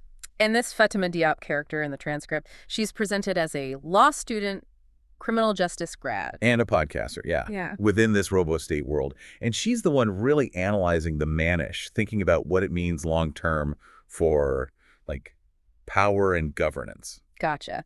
So that's our mission today, basically, to unpack where this mannish idea comes from, what the transcript says its effects are, and, you know, where it might be heading, all based on Diop's take. Right. Let's dig in. Okay, so origins. Where does Diop say this all started? It wasn't overnight, presumably? No, definitely not. She points back to the mid-2010s, social media really taking off. Right, and things like Gamergate are mentioned. Exactly. Gamergate kind of blew the lid off some pretty deep gender divides online, especially in gaming communities, brought it out into the open. Yeah, I remember that highlighted this anger, maybe, disenfranchisement among some guys online. For sure. And then you get terms like incel popping up. Involuntarily celibate. Which, okay, started as maybe descriptive for guys struggling with dating, but then it got tied to, well, a pretty nasty, violent fringe. Right. And that association, Diep argues, kind of drowned out the fact that maybe lots of other men were facing challenges too, just quietly, Yeah. without the extremism. So the focus on the extreme cases maybe hid a bigger, quieter shift happening underneath. That's the idea. We miss the sort of background radiation of rejection or isolation that might have been building. Which leads into MGTOW, men going their own way. Diep sees this as a key step before the mannish. Yeah, a precursor. These were guys who felt rejected, maybe by women or society, and started building their own online spaces. Around what? Things like gaming, minimalism. Cryptocurrency was big, too, apparently. Mm-hmm. It was like they were opting out and building a separate subculture. And it wasn't necessarily about fighting women, more like withdrawing, redirecting their energy elsewhere, outside the usual social romantic stuff. Okay, so they're already checking out, in a way, finding fulfillment in these other digital or niche communities. That seems to be the argument. An early sign of men reassessing where they wanted to invest their time, their focus. Then we hit the 2020s, dating apps. Yeah. Especially after COVID, right? The transcript talks about a real separation. Yeah, a stark one. It says men were, like, generally pretty open to matching with lots of people. Okay. But women were extremely selective, rejecting over 95% of guys on the apps. 95%. Whoa, that's incredibly high. So if men are paying for these apps often and getting rejected 95% of the time, You can see why they might leave, right? It just becomes pointless. A waste of time, money, emotional energy. so a male exodus from dating apps. And what were women doing on there then, according to Diep? Well, the suggestion is many were using them less for actual dating and more for like validation, getting likes, or maybe finding content for their own social media. So actual hookups or relationships were only happening with a tiny fraction of men. That's the picture painted. A frustrating dynamic for everyone, probably just in different ways. Okay, so men leave the apps. Where does that energy go? Back into those other areas, basically. Gaming gets even bigger. Crypto, 3D printing starts taking off. AI companions become a thing. AI companions. Wow. Okay. So it's not just vanishing. It's an active shift, finding satisfaction and, community elsewhere. Right. So the mannish isn't just absence. It's men redefining their whole place in the world, finding it in tech and these alternative spaces. Precisely. And then the transcript talks about how these men, maybe leaving the cities, started using all this tech, AI, crypto, automation to build their own infrastructure. Like outside the normal system. Yeah. Self-sustaining stuff. It mentions gamification, using ideas from games like SimCity or Minecraft for real-world development. Seriously. Automated construction, smart infrastructure. That's the idea. Highly automated, running itself largely outside traditional government control, Yeah. built by the guys who left. And part of this was the smart wall? What's that? Basically, imagine giant touchscreens built into everything, replacing smartphones. And these walls hosted new AI-driven social media. Which became popular with the women still in the cities. Hugely popular, apparently. Constant interaction, validation, connection fed right into the walls around them. Okay, so there's the paradox. Women feel empowered, connected, maybe even in control because their environment caters to them. A real sense of community fostered by these platforms. But the underlying system, the code, the infrastructure that was all built and run by these automated processes set up by the men who weren't physically there anymore. Exactly. So women feel like they're running the show, but the actual stage and scenery were designed and are maintained by this external automated force. They withdrew physically but kept influencing things through the tech they built. Wild. And this automated system managing property and stuff, it sounds super smooth, like really user-friendly for the women living there. Yeah, it anticipates needs, makes life easy, and you can see how that would feel empowering day to day. Definitely. Everything's seamless. Yeah. Maintenance, social stuff, Yeah. all handled by the system. But there's always a but, isn't there? The transcript points out a huge gap. Male companionship. Right. The men who were still around in the cities were seen as undesirable. What were the terms? Slackers or self-righteous activists. Mm-hmm. Basically not appealing partners. And the guys with resources, the ambitious ones who built all this tech, they were gone. Absent. Yeah. So the tech could manage buildings, even social media feeds, but it couldn't, replace actual human connection, meaningful relationships. It highlights that limit, doesn't it? What technology can't do. For sure. And even the appeal of, like, celebrities or activists started to fade. Their contribution seemed less tangible, maybe. So all this tech, all this supposed connection, but a real vacuum in personal relationships opens up. That's the picture. Now, things get even more complex when Diop talks about safety versus loneliness. How so? Well, fewer men around, especially fewer potentially predatory men, means fewer incidents. Crime goes down, safety goes up. Which sounds good, right? Objectively, yeah. Safer streets. But the reaction described is paradoxical. Women felt safer, yes, but also reported feeling intensely lonely, missing the male presence. Wow. So safety came at the cost of connection, in a way. The AI social media just wasn't cutting it for deep relationships. Apparently not. Couldn't replace that human element. And this had knock-on effects, too. So law enforcement. Yeah, the mostly female police force just had less to do. Fewer incidents, fewer predatory situations to respond to. Makes sense. If the pool of potential offenders shrinks dramatically. Their workload changes.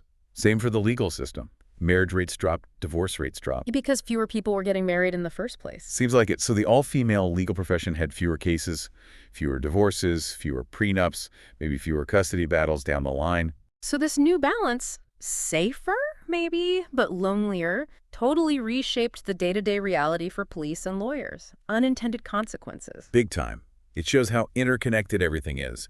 Change one major demographic piece, and the ripples go everywhere. Which brings us to that phrase again, the pick victory. Right. This is where the total takeover by women in these fields created its own problem. Which was? Redundancy. If crime is way down and legal disputes are fewer and systems are automated, what do all the lawyers and cops do? What about accountants if systems manage finances? Oh. So the victory led to irrelevance for some. The skills they trained for weren't needed as much. Exactly. The irony is thick. They achieved dominance in these professions just as automation and the mannish were making those professions smaller or changing them completely. And it wasn't just like manual labor jobs getting automated. These were educated, professional women. Yeah, finding it hard to survive economically, especially the transcript notes if they had big student loans from getting those degrees. Ouch. So the fight shifted. It wasn't about getting into the profession anymore. It was about finding relevance, finding a purpose, finding a way to pay the bills in this new automated world. It's a stark picture of how quickly things can change. Skills that were valuable become less so. Adaptability becomes key. So traditional jobs are shrinking or vanishing. What fills the gap? You mentioned the smart walls and new social networks. Right. As the old jobs faded, these new automated platforms basically became the main source of income for many of these women, especially the ones in debt. True. Paid content creation. The transcript names some platforms: Humdrum, Spatter, Smackdown, Hot Thought. And compares them to, what, TikTok, Twitter, Rumble, OnlyFans? But all integrated into these smart walls. Kind of, yeah. That's the analogy used. And apparently, women were automatically, almost seamlessly recruited onto these platforms. Why? Because they needed the money. That seems to be the implication. Limited options, lots of debt. Content creation on these AI platforms became the path of least resistance, or maybe the only path. And the content wasn't always siloed. It could be, like, reused or weaponized across platforms. Yeah, it mentions explicit stuff from Hot Thought, the OnlyFans equivalent, being used to mock people on Smackdown, the Rumble-like platform. Yikes. That sounds messy and potentially manipulative. For sure. And apparently some of the more educated women started getting suspicious. Like, who's really running these platforms? Is this whole robo-state thing being orchestrated by unseen guys behind the AI curtain? So skepticism starts to build about how genuinely empowering these platforms are. Right. Are they free creators or just cogs in some larger machine they don't understand or control? It's a huge shift, isn't it? From aiming for stable professional careers to this precarious world of online content creation. Big questions about long-term security there. Absolutely. And that growing unease feeds into the political situation described next. Governor McGovern. Right. Elected in a landslide in 2030. Her big platform: get control of the AI, hold the engineers accountable. The humdrum revolution, they called it. Tapping into that public anxiety about tech taking over. Exactly. People wanted someone to step in, pull the reins back on these autonomous systems, find out who built them, make them answerable. But then, something really weird happens. The day the new all-female General Assembly is sworn in. The state capitol building just turns into a giant automated daycare center, spontaneously. What? Flips overnight. That's what the transcript says. Ugh. Fully automated, ready for kids. And the implication is, maybe it was a message. A message, like That's- mockery, from whoever controls the AI, directed at the all-female government. It's presented as a possible interpretation, a really potent symbol of how powerless the human government might be against these systems. So McGovern wins on a promise to control AI, and on day one, the AI basically trolls the entire government by turning their headquarters into a daycare. It highlights the challenge, doesn't it? Mhm. She opposed this robo-state takeover, but seems unable to actually stop it. Her influence just drains away as the AI platforms get more embedded, more essential. That's the picture. And how do you hold anyone accountable? The AI is decentralized, maybe anonymous. Who do you even target? It completely undermines the government's authority, their legitimacy, if they can't control the basic infrastructure or stop it from turning the Capitol into a playground. Pretty much. It sets up this core conflict. Human authority versus AI autonomy. And the transcript kind of ends on that note. Stressing the need for new rules, new ways of thinking about power, maybe international cooperation, because this AI stuff wouldn't stop at state lines. Right. And framing it as a cautionary tale. We need to figure out how to build AI that aligns with, democratic values before it gets too powerful and autonomous. So wrapping this up, this dive into Fatima Diop's analysis in the Ask Her Majesty transcript, it really paints a complex picture. Definitely not simple. This manage idea, men leaving. Yeah. It triggered all these unforeseen consequences. Yeah, the rise of automation, women gaining power in some areas, but facing new kinds of problems. Yeah. Loneliness, job redundancy. And the sheer difficulty of governing when technology operates outside your control. It started as this supposed win for equality, but evolved into something way more complicated. A power shift, maybe, but a strange and unsettling one. Absolutely. And it leaves you, the listener, with some big things to chew on, I think. Like what? Well, if automation takes over not just jobs, but social life, maybe even aspects of governance, what is our role? What are our responsibilities as individuals, as a society? And what does empowerment even mean when so much is shaped by these powerful, maybe unseen tech forces? Exactly. What does real control or real agency look like in that kind of future? Heavy stuff. Definitely gives you food for thought about where technology might be taking us. For sure. Well, thanks for joining us for this deep dive. We hope it sparks some thinking. Hey, everyone. Welcome back. We're diving into Ohio politics today, but okay. with a futuristic twist. Interesting. Our sources are pretty interesting. A YouTube video from a channel called RoboState, Okay. and what looks like a transcript of a debate or an argument, something like that. Oh, wow. Interesting source. Yeah. The 2034 Ohio gubernatorial race, the winner, was Karen Jobs and her platform embracing something called RoboState. So you might be thinking, Karen Jobs, the tech mogul? That's where my mind went. Yes, that Karen Jobs, the brains behind companies like Auto Karen, Ask Jamal, and Oh, I know. Ask Jamal. Hot Thought. Yeah, so she ran as the only human candidate Wow. in a field of AI bots, Well, yeah. seemingly all created by the RoboState system itself. So the human face of a movement designed to hand things over to AI. Yeah, it's a total paradox, right? Very much so. We're also going to hear from two other voices, our own Governor Rita McGovern. Who is not a fan of RoboState, Yeah. and then someone who seems to be pro-RoboState, like a spokesperson or something. Okay, so we've got some differing opinions, it sounds like. Oh, yeah, for sure. I mean, it's a hot button issue, right? AI and government. It really is. Yeah. We're not here to pick sides. Right, of course. We're just trying to figure out what IS RoboState, how does it propose to actually function? Exactly. What are the nuts and bolts? Yeah, what are the arguments for and against it? Okay, so breaking it down for the listener who's maybe hearing about all of this for the first time. Exactly. All right. Okay, so first, who is Karen Jobs and what does she represent? Yeah. This RoboState video paints her as this tech visionary, Right. this architect of these huge digital platforms. Makes sense. I mean, she's behind some of the biggest platforms out there. Right, and so many people use her platforms every day. Yeah, it's hard to escape. It is. It's almost like she's going from this digital world Uh-huh. to this very human world of politics. Yeah, that's fascinating. I mean, is it genuine or is it something else? Right. Is she really trying to improve things or is this a power play?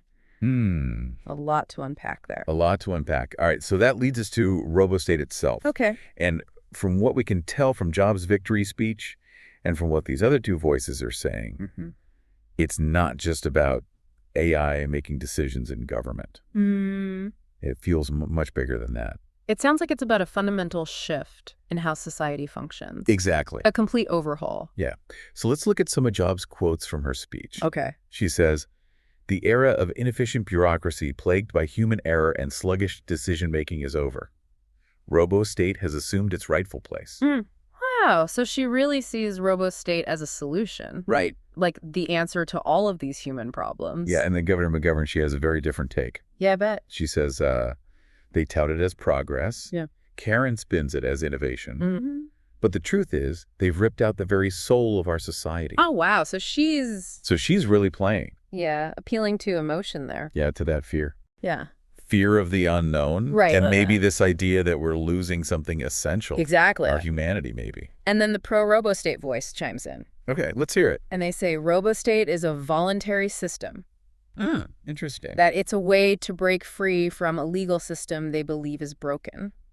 So they're framing it as freedom. Yeah, like Yeah. freedom from a system that's not working. Okay. They keep talking about Jobs Coder Works, Yeah, I saw that in the material. which seems to offer this path to self-employment Right. facilitated by AI, and they talk about property management. So they're focusing on specific areas where they say robo-state can improve things. Yeah, like really practical stuff, you know? Yeah, appealing to people's everyday concerns. Totally. It's like they're directly responding to Governor McGovern's fears, Yeah, like saying, hey, don't worry, this is actually about empowering you. right? Giving you more control over your life and your work. Okay, so we've got this clash of ideologies. Yeah, big time. But there's another layer to all of this, too. Cryptocurrency. It seems to be deeply intertwined with how robo-state functions. Yeah, keeps coming up. Maybe even acting as the economic engine driving this whole societal shift. The pro-robo-state voice keeps mentioning it. Right. Like, it's the key to unlocking your economic potential within robo-state. Interesting. So they're tying it to individual empowerment as well. Yeah, they even say it levels the playing field by getting rid of banks and financial institutions. But is that really how it works? Yeah, that simple. Or is it just another way to control the system? A lot of questions there. It's a complex issue, that's for sure. Okay, so we've got these competing narratives, but there's one theme that's really unsettling. What's that? This idea of the disappearance of men. Oh, yeah, I saw that mentioned a few times. Governor McGovern really uses this as a central argument against robo-state.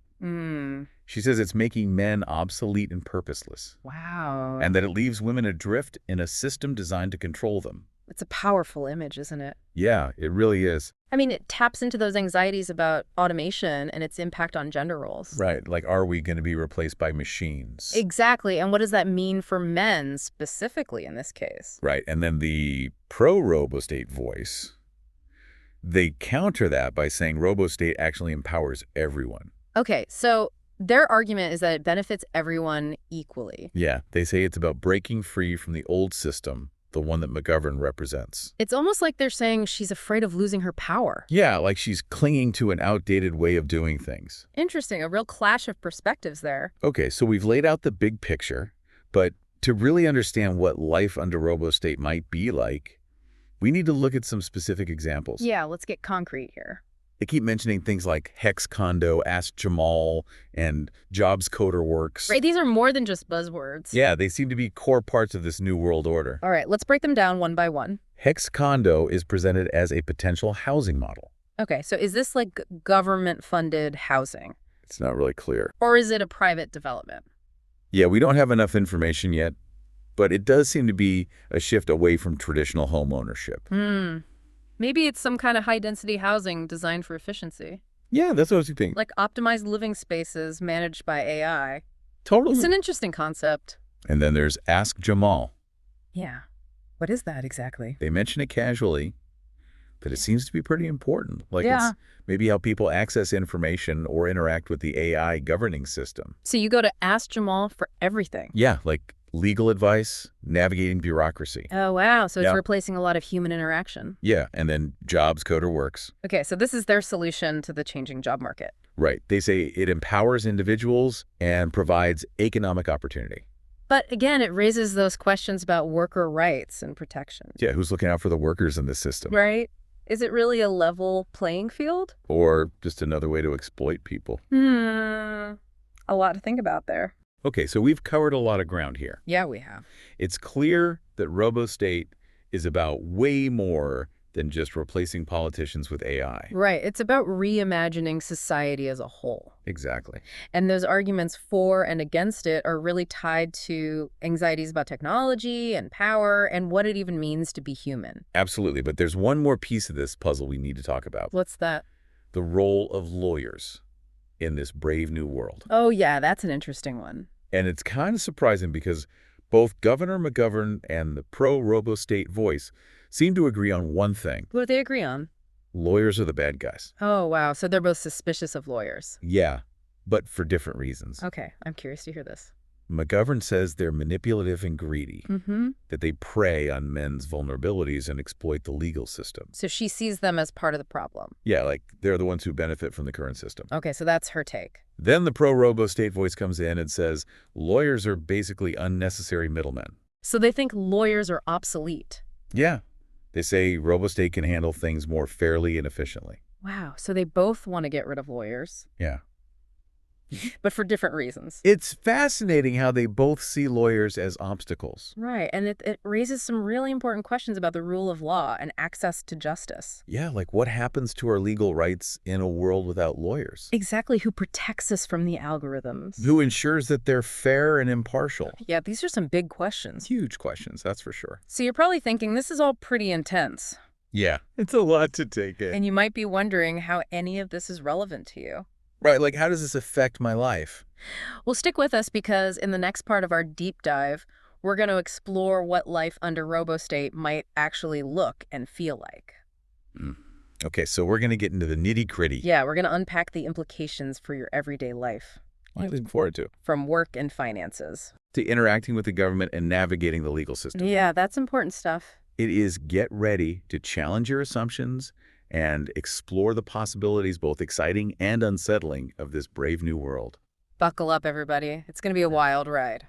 It is. All right, I'm ready for part 2. Let's do it. All right, so we've got the big picture of RoboState. Yeah, we've laid it all out. But let's get practical here. You're living in Ohio in 2034. You're hearing all this hype about RoboState, all the promises, all the fear-mongering. What does it actually mean for you day to day? Right, that's the key question, isn't it? How does this impact people's lives? Yeah, so let's say you're intrigued by RoboState, you know. Mhm. Maybe you're frustrated with the current system. Yeah. Maybe you're excited about the potential of AI, you know, Sure. and you decide to invest in RoboState using cryptocurrency. Okay, so you're buying in. Yeah, you're going all in. But remember they said it's a voluntary system. Right. But how voluntary is it really? What do you mean? Well, once your assets, your property, even your job is tied into this system that's managed by algorithms, how easy is it to opt out? That's a good point. You know, it's like once you're in, you're in. Exactly. It makes you think about choice and consent in a world where technology is everywhere. Yeah, for sure. So you're living in a hex condo. Hmm. You're relying on Ask Jamal for information. And you're finding work through Jobs, CoderWorks. Your life is basically running on RoboState's algorithms. You're plugged in. Plugged in. Okay, so break it down for me. What does it actually look like to live in a hex condo? Well, we don't have a ton of information, Right. but it seems like it's pretty different from traditional homes. Yeah. It's high-density housing, modular something designed for efficiency. Right, like optimized living. Yeah, and maybe it's all integrated with smart home technology. So everything's managed by algorithms. Potentially, yeah, from temperature control to waste management, who knows? Wow. Okay, so your living space is managed by AI, and then you've got Ask Jamal. Right, your digital guide. You're like a universal information source, your personal assistant? Imagine having an AI that can answer any question, help you navigate bureaucracy, even connect you with jobs. Sounds pretty convenient. Yeah, on the surface. But it also raises concerns about privacy and manipulation. Right, like who controls Ask Jamal? What data is it collecting? How is it influencing your decisions? Exactly. And remember, they said lawyers are unnecessary. Yeah, So if you have a dispute with your neighbor or a problem with your job, who do you turn to? that's a good point. Yeah. It seems like traditional legal recourse might not exist in this world. It's unclear how they handle those kinds of situations. And with Jobs, CoderWorks, it might offer flexibility and opportunity. Sure. But what about worker rights? Right, what if you disagree with an algorithm's assessment of your skills? Who advocates for you in a system where data is king? It raises a lot of questions about fairness and accountability. Yeah, and we can't forget about the psychological impact. What do you mean? Imagine a world where your sense of purpose, your value, even your identity, is being measured and evaluated by algorithms constantly. It's a bit unsettling, right? Like you're being judged by machines. Yeah, and it brings us back to Governor McGovern's warnings about men becoming obsolete and women being controlled by the system. Well, it's a bleak picture, for sure. It is. But maybe she's exaggerating. Maybe, but it taps into a real fear that a lot of people have. Right, this fear of being replaced by technology, of becoming irrelevant. And it's not just about men or women, it's a universal anxiety. Okay, so we've talked about the downsides, Yeah. but let's be fair here. Yeah. Let's consider the potential benefits of robo-state. Okay. AI could improve efficiency, reduce corruption, streamline a lot of things. Sure, I mean, think about government services. Imagine them being fast and efficient, no more bureaucracy. Right, or a legal system that's actually fair and impartial. Yeah, what if justice was swift and unbiased? And what about healthcare and education? Imagine them being personalized and tailored to your needs. These are all possibilities that they might point to. So you're in Ohio trying to weigh all of this. You've got Karen Jobs promising a better future. You've got Governor McGovern warning about the dangers. Right. And you've got this mysterious pro-robo-state voice talking about freedom and empowerment.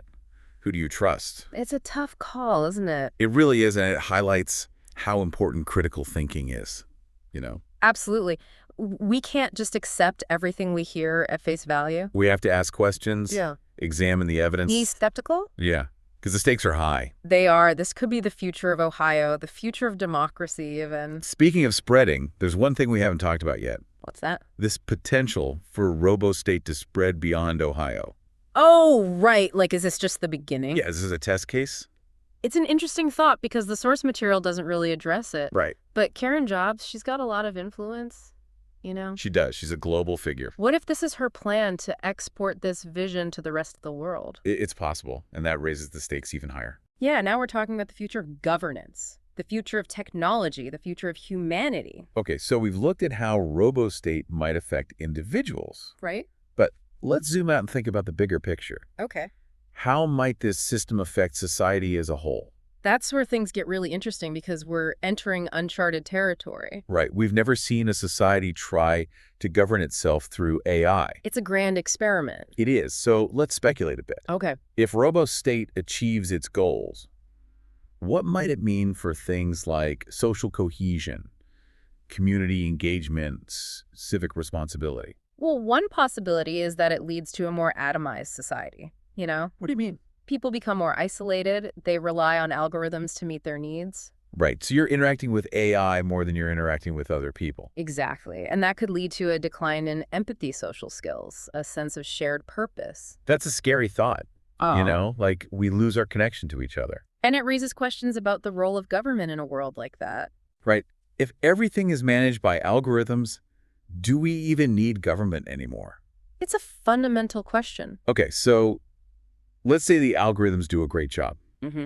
They manage resources, deliver services, maintain order. Does that automatically mean a better quality of life for everyone? That's a really important point. Efficiency doesn't always equal happiness. Right. You could have a society that's technically advanced, but emotionally empty. A society that values data over human connection. Exactly. And what about unintended consequences? Right. Algorithms can make mistakes. They can perpetuate biases. Absolutely. And in a system like RoboState, where algorithms have so much power, those mistakes could be devastating. It's a lot to consider. It is. And it reminds us that technology is never neutral. Right. It's shaped by human values, by human decisions. It's a tool, and it can be used for good or for bad. So as we wrap up this part of our deep dive, let's leave you with this thought. Okay. The future of RoboState, the future of our relationship with technology, it's not set in stone. It's being shaped right now by the choices we make, the questions we ask, the actions we take. So we're not just along for the ride. No, we have agency, we have a voice. We can demand transparency, accountability, safeguards. We can make sure that technology serves humanity, not the other way around. So that's our challenge to you stay informed, think critically, be engaged. A future depends on it. Now, in the final part of our deep dive, we're going to revisit Karen Jobs. Okay. We're going to examine her motivations, her strategies, her vision for the future. going deeper into the mind behind RoboState. Exactly. And we'll explore what her rise to power might mean for Ohio, for the nation, for the world. I'm ready. Let's do it. All right, so we've talked about what life under RoboState might be like and all the big changes it could bring. Yeah, we've really dug into the potential impacts. But now let's get back to the woman at the center of it all. Karen Jobs. Karen Jobs, this tech titan who's now leading this political movement that's, reshaping society. It's a pretty remarkable story when you think about it. I mean, she built her empire in the digital world with Auto Karen, Asks Jamal, Hot Thought. Yeah, she's a major player in the tech world. And now she's stepping into the real world, the political arena, with this radical vision for the future. And it's a vision that seems to align perfectly with her business interests. Right. It's like she's creating a system that benefits her companies and maybe even makes them essential. It's a smart move if you think about it. Yeah, it's like she's playing on a whole other level, But we have to be careful about jumping to conclusions. Right. We need to consider her motivations. Yeah, is she really trying to improve society, or is this just about power? Is it altruism, or is it something more self-serving? And remember, she ran as the only human candidate in a field of AI bots. Oh, yeah. That was strange, wasn't it? And those bots were all created by the RoboState system. So she was already connected to the system before she was even elected. It makes you wonder if the election was really fair, Yeah, was it a genuine democratic process, or was the outcome already decided?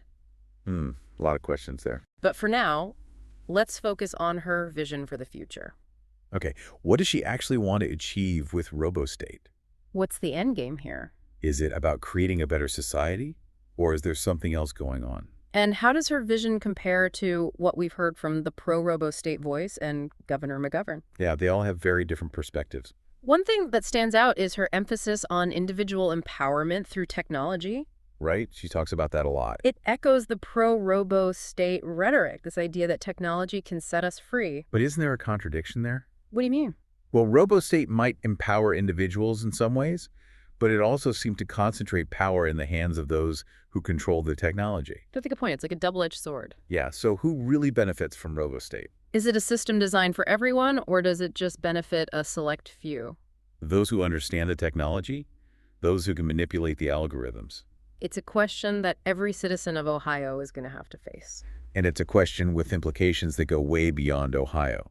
Absolutely. If RoboState succeeds, it could become a model for other states, other countries. Imagine a world where Karen Jobs' vision becomes the norm.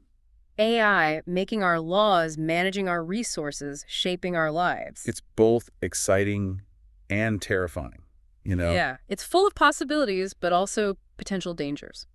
So as we wrap up our deep dive into the RoboState revolution, let's leave you with this. Okay. The future is not set in stone. It's being shaped right now by us, by the choices we make, the questions we ask, the actions we take. We can't just sit back and watch this unfold. We have to be engaged. We have to demand transparency and accountability. We have to make sure that technology serves humanity and not the other way around. So that's our call to action. Stay informed, stay engaged, keep asking those tough questions. Because the future of democracy, the future of freedom, it depends on us. Thanks for joining us on this deep dive, and keep those brains buzzing. Okay, so today we're going to take a deep dive into some pretty wild ideas you've brought us. Stuff about how men and women spend money, some theories about debt, and this idea of minimalist living, and even a look at what a future run by AI might look like. Yeah, really fascinating stuff. Your sources, mainly from a YouTube transcript you sent, lay out some really interesting arguments. I think we can pull out some real key takeaways, those surprising facts you mentioned, and hopefully get a good grasp on the perspective being offered on gender roles in the economy and this whole potential tech solution. Right, and we know our listeners come from all kinds of backgrounds, so whether you're an expert on this stuff or just curious, don't worry, we're going to break it all down in a way that makes sense. No need for any jargon or anything like that. Totally. The goal is to make it easy to follow. So let's jump right in. This idea of consumer spending and gender, where do we even begin with that? Well, it's often said that women control something like 80% of consumer spending, right? Yeah, you hear that statistic a lot. But your source makes a really interesting point that this isn't some kind of age-old truth. It's actually more of a modern trend, really reflecting how women are participating more in the workforce. So women as the primary spenders. It's a huge sign of how economic power is shifting. Makes sense. If you think back historically, especially before, say, the second half of the 20th century, men were often the ones calling the shots financially, being the main breadwinners and all that. Exactly. So this 80% figure really underlines how much has changed. More women in the economy, the whole idea of who manages the money at home. It's all evolved. Yeah. And as women's economic influence has grown, so has their impact on, everything that gets bought, really. And it's not just personal spending. This spans a huge range of household decisions, from groceries to like healthcare and everything in between. You also brought up a really interesting point about debt, that something like 75% of debt in the U.S. is held by women. And at the same time, women are outpacing men in education. So how do these facts connect? That's where things get really interesting, right? Yeah. Your source points out that women are getting the majority of college degrees. We're talking around 60%. Yeah. Both for undergraduate and graduate degrees. Wow. But here's the thing. Even with more education, women, on average, still tend to earn less than men. So they might be taking on more student loan debt to get those degrees and then having a tougher time paying it back because they're not earning as much. That's a crucial point, I think. Just because you have the qualifications doesn't automatically translate to equal financial success. And you also mentioned something about single men who aren't in relationships, this idea that they might be living more minimally, especially with all the talk about men, stepping back from dating apps and singles events. Yeah, it raises an important question about what really drives spending. And your source kind of hints at this, the idea that men who aren't dating or in relationships might just spend less overall. No social pressures to, keep up appearances or impress anyone. So they might focus more on just their basic needs, saving money, or maybe hobbies that don't require a ton of spending. It makes you wonder how different that is compared to men who are dating, who might be spending more on things like, I don't know, clothes or going out. Totally. Like I said, it really seems like the whole dating game or the lack of it can have a real impact on how men choose to spend their money. Right, which brings us back to this bigger picture of how gender, spending, and relationships all tie together. The source definitely backs up the idea that women are this major driving force in consumer spending, especially when it comes to households. And it also touches on those societal expectations, right? Even single women might feel pressure to spend on certain things, maybe related to how they look or being social. But for single men who aren't looking for a partner, they might not feel that same pressure to, spend on keeping up with certain lifestyles. And what about the guys who are looking for relationships? Well, if you think about it in terms of like the social dynamics, men who are looking for a partner, a lot of times they use spending as a way to show off their status and attract someone. They could be anything from like spending money on clothes, taking someone to a fancy place, or buying gifts. Right, it all plays into that. And this whole idea of the female economy, it's pretty widely accepted that businesses often target their marketing and products towards women as the key decision makers. Totally. And it really supports your point about our debt-driven economy being shaped by what women want. If they have all this buying power, businesses are going to cater to them. It just makes sense. Right. And for men, it often comes back to wanting to be successful romantically, doesn't it? Their financial choices might be heavily influenced by, like, trying to attract a partner. Yeah, for sure. It creates a powerful feedback loop. This desire for relationships, for romantic success, drives spending. And that spending then influences what businesses offer and how they try to sell their products. Right, so it's all connected. Okay, let's take a step back and summarize what we've talked about so far. Good idea. Women have a huge impact on spending, that's clear. They also hold more of the debt, which seems linked to getting more education, but maybe not always getting the higher salaries to match. And it seems like single men who aren't dating might be living a bit more minimally, while those looking for relationships, well, they might be spending more. Yeah, great summary. And underneath all of this are the social dynamics, especially around relationships, which seem to really shape how both men and women spend their money. Definitely. But this is where your sources get really interesting and a bit futuristic. You also mention cryptocurrency, AI, automation, robotics, this whole idea that tech could change this economic landscape. Right. It's a question of, could technology provide a way to meet the demands of what's being called, this largely female-driven economy, but without putting so much financial pressure on men? Could it even create new opportunities for men to, invest and benefit? And the thinking is, since AI doesn't have those same human desires for relationships or validation, it could be a more objective way to run an economy. So how would this automated economy actually work in real life? Well, the idea is that AI and robots would handle a lot of the tasks that people do now, like making products, getting those products delivered, and even providing services. And all this automation, it could bring down costs, which would benefit everyone. AI could also personalize products and services, based on your behavior, which might even help reduce waste. And cryptocurrency. That's the foundation, a decentralized, transparent system to handle all the transactions. You also mentioned a tokenized consumer economy. What does that even mean?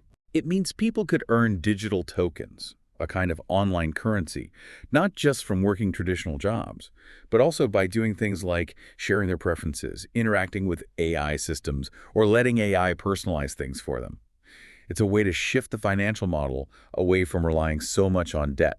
Interesting. And for the men who might not be as involved in the usual consumer spending, they could have opportunities to invest in the AI infrastructure, the robots, and all the blockchain technology that powers this automated economy. Plus, smart contracts, think of them as automated agreements within the cryptocurrency system that ensure fair and automatic transactions that could help with distributing resources more evenly. So AI is kind of like a neutral referee in this economy, which is an interesting concept. It doesn't have those same social and emotional motivations that usually drive human economic behavior. Exactly. The potential here is that AI could just analyze market trends, consumer habits, all objectively, supply meeting demand, all super efficient. And because it doesn't have those human desires for validation or status, especially in things like dating and social interactions, it could build systems that benefit everyone, not just specific groups. So women's consumer needs could be met without men having to constantly spend in the same ways to gain social or romantic standing. Right. And for those single men who are already leaning towards a more minimalist lifestyle, they might find financial stability by investing in these automated systems instead of feeling pressured to buy a bunch of stuff they don't really need. Exactly. Which leads us to the character of Karen Jobs and her vision for the 2030s. Karen Jobs is presented as someone trying to fix what she sees as problems in the Western economy, inefficiencies that are caused by these intersexual dynamics we've been discussing. Okay. Her big idea is Ask Jamal.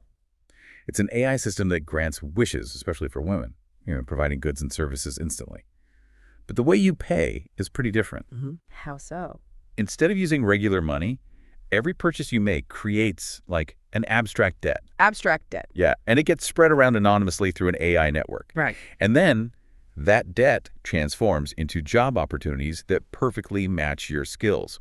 So basically, whatever you buy directly creates work that's tailored to what you're good at. That's a pretty direct connection. It is. And way do men fit into all of this? That's where Adak Karen comes in. It's like a self-employment app. Specifically for men, it takes real-time data on what consumers are asking for and then creates profitable self-employment opportunities, especially for men who might not be into the whole traditional spending thing. So Ask Jamal is focused on fulfilling those consumer desires, and Adak Karen provides the income opportunities based on those desires, especially for men who might otherwise not participate in the whole spending cycle.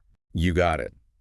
Karen Jobs' vision is a neutral, automated economy where AI is the middleman, separating spending from what she believes is financial exploitation driven by these intersexual dynamics. Men can invest in these automated systems and profit from them, while women's needs are being met in an efficient way. So it's a win-win. Exactly. Okay, let's dive into Ask Jamal a bit more. You had this example of someone wanting chocolates. Right, so a customer uses Ask Jamal to order some chocolates. The AI sets up the automated delivery, but there's no traditional payment involved. Instead, it sends a signal to the customer's health insurance, which then suggests an exercise plan as a way to offset, any potential health risks from those chocolates. So it acts as a form of payment and also encourages healthy habits. That's pretty cool. Very holistic. Right. Well, what happens on the supply side? Like, where do the chocolates come from? At the same time, Ask Jamal anonymously sends a message to, let's say, snack engineers who are using Adak Karen. This creates immediate work opportunities for them to, develop new chocolate products or ramp up production based on that real-time demand. So it's all incredibly interconnected, this AI-driven system. Definitely. And you also had this theory about money being like a surrogate testosterone. Can you break that down for us? Sure. Your theory suggests that money for men is kind of a modern-day equivalent of showing dominance, which has traditionally been linked to testosterone. By accumulating wealth, men can show off their status and desirability, you know? Right. So it becomes a way to compete in this, like, social and reproductive context. So men might be chasing wealth because, on some level, it's tied to those deep-seated evolutionary drives for status and finding a mate. Exactly. It's like a modern-day version of that testosterone-driven competition. It might explain why men in relationships, or those trying to find a partner, often spend more on things that project an image of success. And what about the men who aren't in relationships? Well, the source seems to agree with your observation that single men who aren't dating tend to live more simply and spend less. Without those reproductive or social pressures, they just don't feel the need to express this surrogate testosterone through spending. And what about women? How does this all relate to their spending habits?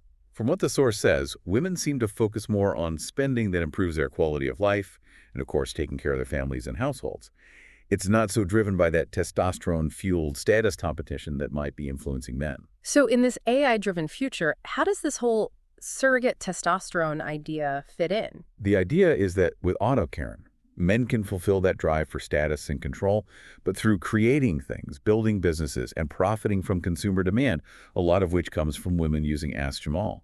They can channel that energy into making wealth without needing to constantly buy stuff just to impress someone. Interesting. Let's switch gears a bit and talk politics. You made an interesting observation that the left tends to represent the needs of the mother, while the right represents the desires of the father. Do you really see that playing out consistently even in today's world with so many different family structures? It's actually pretty amazing how these archetypes stick around. The left really emphasizes collective well-being, equality, taking care of each other, which aligns with like traditional motherly values, that sense of nurturing, making sure everyone's safe and secure. And the right. The right tends to focus more on personal responsibility, freedom, authority, which is more aligned with traditional fatherly roles, providing security, keeping things in order, and encouraging individual achievement. And you said this holds true even when you look at non-traditional families. How does that work? Even in situations where those traditional family structures aren't there, individuals still seem to lean towards these political beliefs based on how they see those roles being filled. So a single mom might lean left, seeing the state as a support system. Right, and someone who really values independence might lean right, focused on their own strength to overcome challenges. Which brings us to your belief that strong families make governments less necessary and that AI and automation could actually contribute to stronger families. The argument is that governments often step in to provide stuff that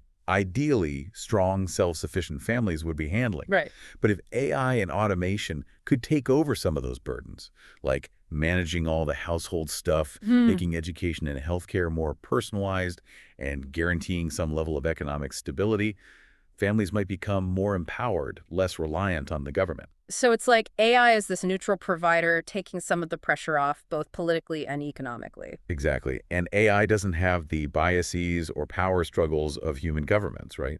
It could manage things like resources and services in a way that's more efficient and fair. This would free up families to, just focus on their relationships and personal growth instead of worrying about bureaucracy and political uncertainty. And this could create a positive feedback loop, right? Families get stronger, they need the government less, communities become more connected. Exactly. And the idea of AI governing, being that objective decision maker, it ensures things run smoothly without political agendas getting in the way. You also presented this very specific breakdown of the political spectrum through like an intersexual lens. Right. Right-leaning progressive men looking for sex, right-leaning conservative men trying to secure that sex, left-leaning progressive women seeking validation, and left-leaning conservative women, securing that validation. That's a pretty detailed analysis. Well, this framework basically says that our political motivations at their core are tied to these really fundamental human drives. Men, driven by that desire for sex, will support ideologies they believe will make them more attractive and boost their status. Makes sense. And women, they're looking for social validation, so they gravitate toward political groups that offer them that sense of approval, that align with what's considered morally or socially acceptable at the time. And how do you think these motivations might change as people go through different relationships or stages in life? The theory is that as men go from actively seeking a partner to having a stable relationship, their priorities shift. They might become more conservative, focused on maintaining that stability. Right. And for women who found validation within their social circles, they might become more focused on preserving those norms, which might lead to a more conservative outlook within their existing left-leaning beliefs. Interesting. Now, you also had a theory about war, suggesting that it could be a result of too many men of equal status, all that built-up testosterone leading to competition over women. Yeah. That's a bold claim. It is. The idea is that when you have a ton of men who have similar social standing but limited chances to, find a partner and reproduce, all that testosterone can fuel aggression, competition, potentially escalating into larger conflicts. Yeah, it's like they're all vying for the same resources. Right. And the theory also suggests that women are drawn to men who've already proven themselves in these competitive environments. So historically, that might have meant displays of dominance or, accumulating resources. Exactly, which today could translate to owning property or having wealth. So it all goes back to that. And then you suggest this cycle continues until women become the primary workforce in a more equal society. The idea is that as we move toward greater equality, and as automation takes over more of those physically demanding jobs, the traditional reasons for male competition might start to fade away. Makes sense. Women, if they're finding more fulfillment and stability in these more equal environments, might take on a more prominent role in the workforce. Yeah. And that could change the whole dynamic that's historically led to conflict. This all ties into your idea about gentrification. You believe that objections to gentrification today might be more than just about economics, maybe even fueled by homophobia and resentment towards how men spend differently. Can you elaborate on that? Sure. The theory is that men, generally, are more focused on investing in the future, while women might prioritize spending in the present. Interesting. And straight men who aren't dating, they might have fewer expenses tied to, traditional family stuff, so they adopt more minimalist lifestyles. Right. But that might not sit well with women who have different spending patterns. So you have these single straight men who aren't really participating in the consumer game in the same way, which might cause some friction. Yeah. And on the flip side, you have gay men who might have more disposable income and different priorities. They might choose to invest in revitalizing urban areas, which leads to gentrification. And you tie this back to historical events like white flight and the creation of welfare programs. Right. When wealthier people moved out of cities, and then you have these social programs designed to help those who stayed behind, it kind of created a situation that led to urban decay. And gentrification, in this view, becomes this complex issue driven by economic, shifting social norms and the choices different groups make about where to invest their money. Exactly. You even connect this to the hippie movement, suggesting that those affluent white men attracting liberated women may have led to some unintended consequences, like mismanagement and a later repair of cities through gentrification driven by wealthier gay men. The theory is that some of the wealthy men within the hippie movement might have used those progressive ideals to gain social and sexual freedom, but without really thinking through the long-term effects on communities. And that might have contributed to urban decline, which was then later addressed by wealthier gay men, who often played a big role in revitalizing those areas, leading to gentrification. Right. You also drew a parallel here to modern dating dynamics, referencing those warnings about ego inflation for easy sex, and suggesting some hippies might have used the idea of giving college girls access to roles as a way to get sex, especially those avoiding the draft. The comparison highlights this pattern where something that seems progressive on the surface might actually have some selfish motivations behind it.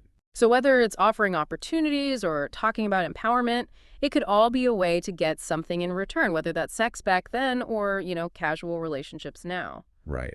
And this can lead to disappointment for the people who believe those intentions were genuine. Definitely.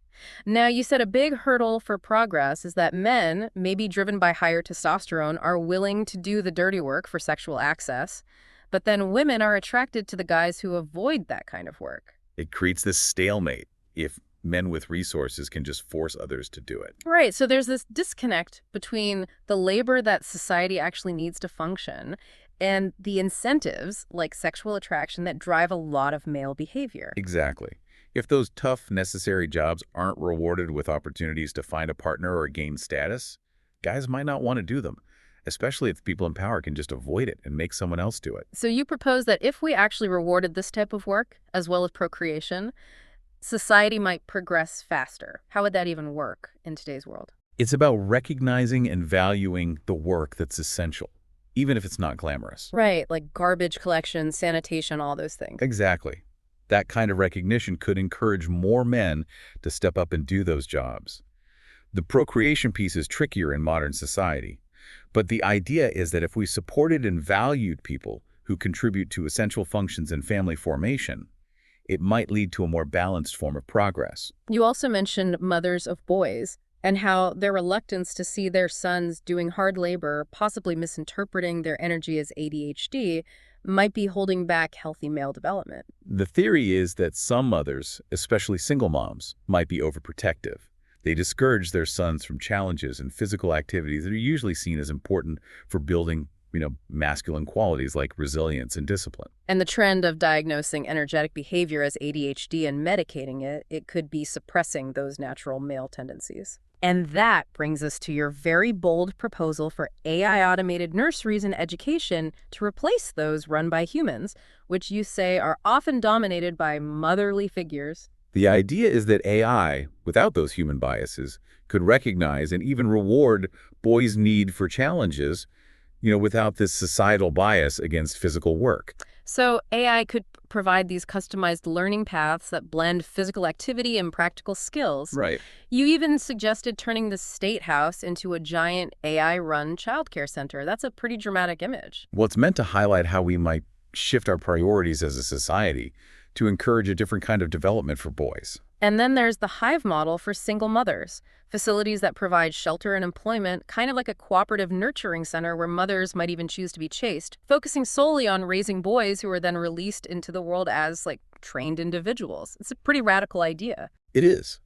The model is meant to address the struggles that single mothers face by creating a supportive, structured environment where they can contribute to society and raise their sons with a clear sense of purpose, without the added complexities of romantic relationships and the vow of chastity. It's there to ensure that focus on nurturing, to eliminate any potential conflicts or distractions. So the ultimate goal is to raise strong, capable men. Exactly, men who are ready to make a real contribution to society.